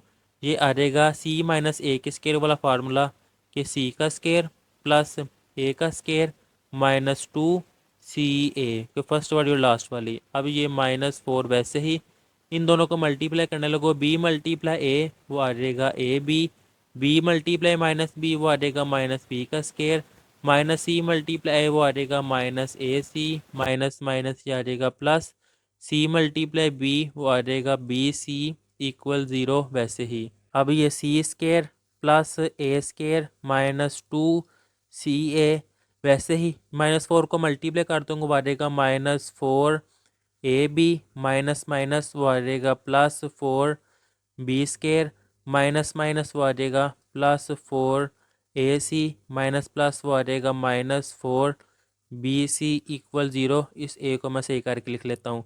अब मैं अरेंज कर लेता हूँ कि पहले ए वाले फिर बी वाले फिर सी वाले और इसमें भी स्केयर वाले, पहले ये देखिए ए स्केयर फिर ये बी वाला स्केयर और फिर सी वाला स्केयर। तो नेक्स्ट पेज में लिख लेता हूँ ये A square plus four B square plus C square, ये मैंने लिख लिए हैं। अब बाकी ये देखिए माइनस टू सी ए और ये प्लस फोर ए सी, वो मेरे पास आ जाएगा टू ए सी। तो यहाँ पे मैं लिख लेता हूँ अब प्लस टू ए सी। अब ये देखिए माइनस फोर ए बी है, वो मैं लिख लेता हूँ यहाँ पर माइनस फोर ए बी, और बाकी क्या रह गया माइनस फोर बी सी, वो मैं यहाँ पर लिख लेता हूँ minus four b c equal zero. ऐसा मैंने क्यों किया है अभी आपको समझ आ जाएगी। अब ये देखिए फार्मूला मुझे आप बताएं, A plus B plus C के स्केयर का फार्मूला बताएं। वो है A square plus B square plus C square plus two A B plus two B C plus two C A. इस फार्मूले को यहाँ पे मैं यूज़ करने लगा हूँ। ये ए स्केयर होना चाहिए तो ये ए स्केयर है ही, प्लस बी का स्केयर यहाँ पे फोर है तो इसको मैं ऐसे लिख सकता हूँ ना, टू बी का स्केयर प्लस सी का स्केयर यहाँ पे भी है तो मैंने वैसे लिख लिया है। देखिए प्लस टू ए बी नेगेटिव है लेकिन मैं यहाँ पे लिखूँगा प्लस टू, ए क्या है ए ही वो मैं लिख लूँगा, और बी क्या है टू बी तो मैं यहाँ पे लिख लूँगा टू बी। लेकिन जब मैं मल्टीप्लाई करूँगा टू मल्टीप्लाई टू आ जाएगा फोर, और ए बी आ रहा है ए बी आ रहा है लेकिन यहाँ पे पॉजिटिव है यहाँ पे नेगेटिव है।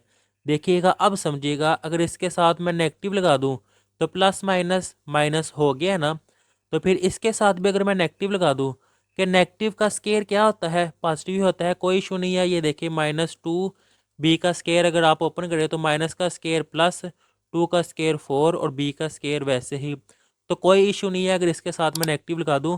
लेकिन आपने रट्टा नहीं लगाना कि मैंने नेगेटिव क्यों लगाया है, मैं स्टार्ट में भी लगा सकता था लेकिन मैंने बाद में इसलिए लगाया है कि आपको समझ आ जाए कि मैंने क्यों नेगेटिव लगाया है। अगर पहले लगा दिया तो आपने कहना था नेगेटिव क्यों लगाया है। अब ये देखें प्लस टू बी सी है ना, तो टू बी क्या है, ये है बी और ये है सी, मैं लिख दूंगा बी है माइनस टू बी और सी सिंपल सी वैसे लिख दिया है, प्लस टू सी ए, तो प्लस टू ये सी है वो मैं वैसे लिख दूंगा सी, और ये ए है वो मैं वैसे लिख दूंगा ए। अगर इनको मैं टू ए सी भी लिख दूँ तो कोई इशू नहीं है। तो ये देखें ये वाली सारा इसके इक्वल है, ये सारी टर्म इसके इक्वल है, और ये टू ए सी ये इसके इक्वल है इक्वल ज़ीरो वैसे ही। अब formula a square plus B square plus C square plus two A B plus two B C plus two C a equal zero, ये सारा फार्मूला बनाने के लिए मैंने ऐसे किया है। अब ये फार्मूला कंप्लीट हो गया है, ए प्लस माइनस वो आ जाएगा माइनस टू बी और प्लस सी इसका होल स्क्वायर, जो कि ये फार्मूला था यहाँ अप्लाई हो गया, इक्वल 0। वैसे ही अब ये सारा मैं रेज कर देता हूँ। अब स्क्वायर ख़त्म करने के लिए स्क्वायर रूट लेंगे, तो यहाँ मैं लिखूँगा टेकिंग स्क्वायर रूट। तो फिर ये मेरे पास क्या आ जाएगा, a-2b प्लस सी इक्वल 0 के स्क्वायर रूट से कट हो जाएगा। अब ये a plus C equal -2b है, इस तरफ आएगा तो प्लस का 2b। अब ये देखिएगा a plus C equal 2b है, इसको मैं लिख सकता हूँ b प्लस b लिख सकता हूँ। अब ये देखिएगा ये b है, इसको मैं इस तरफ ले आया हूँ, ये देखें -b हो जाएगा इक्वल b वैसे ही रह गया है। अब ये देखें प्लस का a है ना, अगर इस तरफ लेके जाऊँगा तो आ जाएगा माइनस का a, और ये c वैसे ही। इस तरह मैंने इसलिए किया है, रटा नहीं लगाना आपने। ये देखें पहले ही मैंने लिख दिया था कि c माइनस बी इक्वल आएगा b माइनस ए के, तो c माइनस बी इक्वल आया है b माइनस ए के। इस लिहाज से मैंने इनको आगे पीछे किया है, इंटरचेंज किया है कि मैंने ये प्रूफ करना था वो मैंने प्रूफ कर दिया है, जिसकी वजह से यहाँ मैं लिख दूंगा हिंस कॉमन डिफरेंस ठीक आया है, तो a b c are in arithmetic progression, यही प्रूफ करना था, कर दिया हुआ है। अब इससे नेक्स्ट आ जाएगा question number 22। If the sides of a right angle triangle are in arithmetic progression, वो कह रहा है एक राइट ट्राइंगल की साइड कौन सी है, वो अर्थमेटिक प्रोग्रेशन है। Find the ratio of it side, इसके साइड्स की रेशो फाइंड करें। तो देखिए सबसे पहले आपको समझाने के लिए मैं एज्यूम कर लेता हूँ कि मेरे पास ये एक राइट ट्राइंगल वो होती है जिसमें एक एंगल 90 डिग्री का होता है। अब इसमें मैं एज्यूम कर लेता हूँ अपने से कि ये मेरे पास साइड ए है, ये मेरे पास साइड ए माइनस डी है, और ये मेरे पास साइड ए प्लस डी है। क्योंकि हाइपोटेनस की लेंथ बड़ी होती है इसलिए उसको मैंने पॉजिटिव में ले लिया है, और इस साइड को मैंने नेगेटिव में ले लिया है। अब मैंने डी नेगेटिव किया है, आपकी चॉइस है, आप कुछ भी नेगेटिव कर सकते हैं, ए माइनस बी रख सकते हैं, ए प्लस बी रख सकते हैं, कोई इशू नहीं है। चलिए आप परेशान ना हो, मैं यहाँ पे बी ही रख लेता हूँ, ये है ए माइनस बी और ये है ए प्लस बी। और यहाँ पे मैं लिख लेता हूँ let the sides of right triangle are, कौन कौन सी साइड ली है मैंने, एक साइड ली है मैंने ए प्लस बी वाली, एक साइड ली है ए वाली, और एक ए माइनस बी वाली। अब ये तो मुझे पता है हाइपोटेनियस है, और ये वाला परपेंडिकुलर और ये बेस है, तो राइट ट्राइंगल है। यहाँ मैं यूज़ करूँगा Pythagoras theorem. Use Pythagoras theorem वो क्या है कि परपेंडिकुलर का स्क्वायर प्लस बेस का स्क्वायर इक्वल हाइपोटेनस का स्क्वायर। अब परपेंडिकुलर क्या है, ए माइनस बी, तो वो आ जाएगा ए माइनस बी का स्क्वायर प्लस बेस क्या है ए, इसका स्क्वायर इक्वल हाइपोटेनस क्या है, वो मैं यहाँ पे लिख लूँगा ए प्लस बी का स्क्वायर। अब स्क्वायर का फार्मूला ओपन करने लगा हूँ, A square plus B square minus है तो -2 A B plus A square equal A square plus B square plus 2 A B. सारी वैल्यूज़ मैं एक तरफ ले आऊँगा, ये देखें A square plus B square -2ab plus A square, ये प्लस इस तरफ आएगा तो minus A square minus B square -2ab equal 0। Minus A square plus A square cancel, minus B square plus B square cancel, तो A square वो मैं वैसे ही लिख लूँगा यहाँ पर ए स्क्वायर -2ab वो आ जाएगा -4ab इक्वल 0। इनमें से ए कॉमन आ जाएगा, बाकी रह जाएगा a -4b इक्वल 0। अब ये देखें a 0 के इक्वल नहीं है, क्यों, क्योंकि मैंने a को लेंथ एज्यूम किया है ना, और लेंथ कोई ना कोई ये लेंथ है, लेंथ अगर 0 की इक्वल हो जाएगी तो फिर तो ये ट्राइंगल होगी ही नहीं। इसलिए लेंथ a जोन सी है वो 0 की इक्वल नहीं हो सकती। a -4b ये 0 की इक्वल हो सकता है, a -4b है, इस तरफ आएगा तो ये आ जाएगा 4b। ये मैंने ए फाइंड कर लिया है। अब देखें उसकी स्टेटमेंट में क्या था, find the ratios of sides, किसकी जो साइड्स है इसकी रेशोज़ फाइंड करनी है। अब ये जो साइड्स मैंने ली हुई है ना, इनको मैं रेशो की फॉर्म लिख सकता हूँ। अब रेशो का सिंबल पता है क्या है, ये सिंबल रेशो का सिंबल होता है। तो इसकी साइड्स यहाँ मैं लिख लूँगा कि इसकी साइड जो सी है वो मैं रेशो में लिखने लगा हूँ। रेशो में क्या है, ये है a माइनस बी, वो मैं यहाँ पे लिख लेता हूँ पहले a minus b ratio a और रेशो a प्लस बी। अब देखें a की वैल्यू क्या आई है 4b, इस a की जगह पर मैं वैल्यू पुट कर लूँगा 4b माइनस बी, वैसे ही रेशो ए की जगह पर 4b और रेशो इस ए की जगह पर भी 4b और plus B. 4b minus b वो मेरे पास आ जाएगा 3b।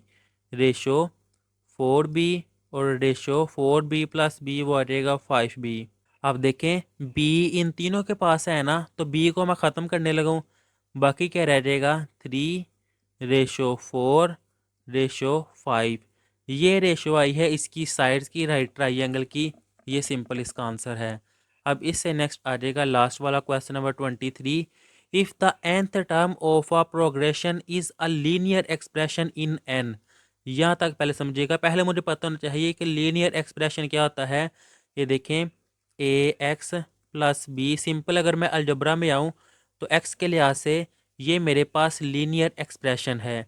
लेकिन यहाँ पे उसने क्या कहा है इन n के लिहाज से, तो ये मेरे पास आ जाएगा an प्लस बी। n के लिहाज से ये मेरे पास लीनियर एक्सप्रेशन है। तो फिर इस लिहाज से मेरे पास जो nth टर्म है ना, वो मैं यहाँ पे लिख लेता हूँ कि मेरे पास nth टर्म वो इक्वल है ए एन प्लस बी। यहाँ पे ए और बी मैंने कैपिटल इसलिए रखे हैं कि यहाँ मैंने सीक्वेंस को स्मॉल ए से नाम दिया है, मिक्सअप ना हो जाए। और यहाँ पे मैं लिख दूंगा कि यहाँ पर ए और बी जोन से हैं, ए बी आर कॉन्स्टेंट, कि ए बी वेरिएबल नहीं है, ये कॉन्स्टेंट है। अब बाकी statement, then prove that this progression is an arithmetic progression. वो कह रहा है बताएं क्या nth वाले टर्म के लिए आता है जो प्रोग्रेशन है ये अर्थमेटिक प्रोग्रेशन है या नहीं। अब ये मैं सेंटर सेपरेट आपको रफर करके दिखाने लगा हूँ। ये देखिएगा ये ए एन है ना, ये ए एन है। इससे नेक्स्ट क्या आएगा ए एन प्लस वन। इससे next A N plus to. पीछे की तरफ जाऊँगा तो ए एन माइनस वन, और पीछे आऊँगा ए एन माइनस टू। इस तरह चलता जाऊँगा तो ये आ जाएगा मेरे पास ए वन ए टू इस तरह। अब ये ए एन है, ये वाली मेरे पास आई है A N plus B. A N plus one वाली पता है मेरे पास क्या आएगी ए एन प्लस वन और प्लस बी। ए एन माइनस वन वाली फिर मेरे पास क्या आएगी ए एन की जगह पे आ जाएगा एन माइनस वन और प्लस बी। इस तरह एन की माइनस टू की जगह पे आ जाएगा N minus two, N plus two की जगह पे आ जाएगा A N plus two plus B. इस तरह सो वन चलती जाएगी ना।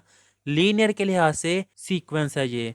इसको मैंने अर्थमेटिक प्रोग्रेशन प्रूफ करना है कब, अगर मेरे पास कॉमन डिफरेंस सेम होगा तो इसका मतलब है कि वो अर्थमेटिक प्रोग्रेशन है। और इसको मैंने स्टेटमेंट के लिहाज से अपने सेलेक्ट किया है ना कि ए एन प्लस बी है, तो फिर मैं ये भी कह सकता हूँ कि ए एन प्लस वन वो फिर इक्वल होगा A N plus one plus B. और इसे अगर पीछे की तरफ जाऊँगा कि ए एन माइनस वन वो फिर किसके इक्वल होगा A into N minus one plus B. अब अगली में से मैं पिछली को नेगेटिव करने लगा हूँ जो कि कॉमन डिफरेंस होगा।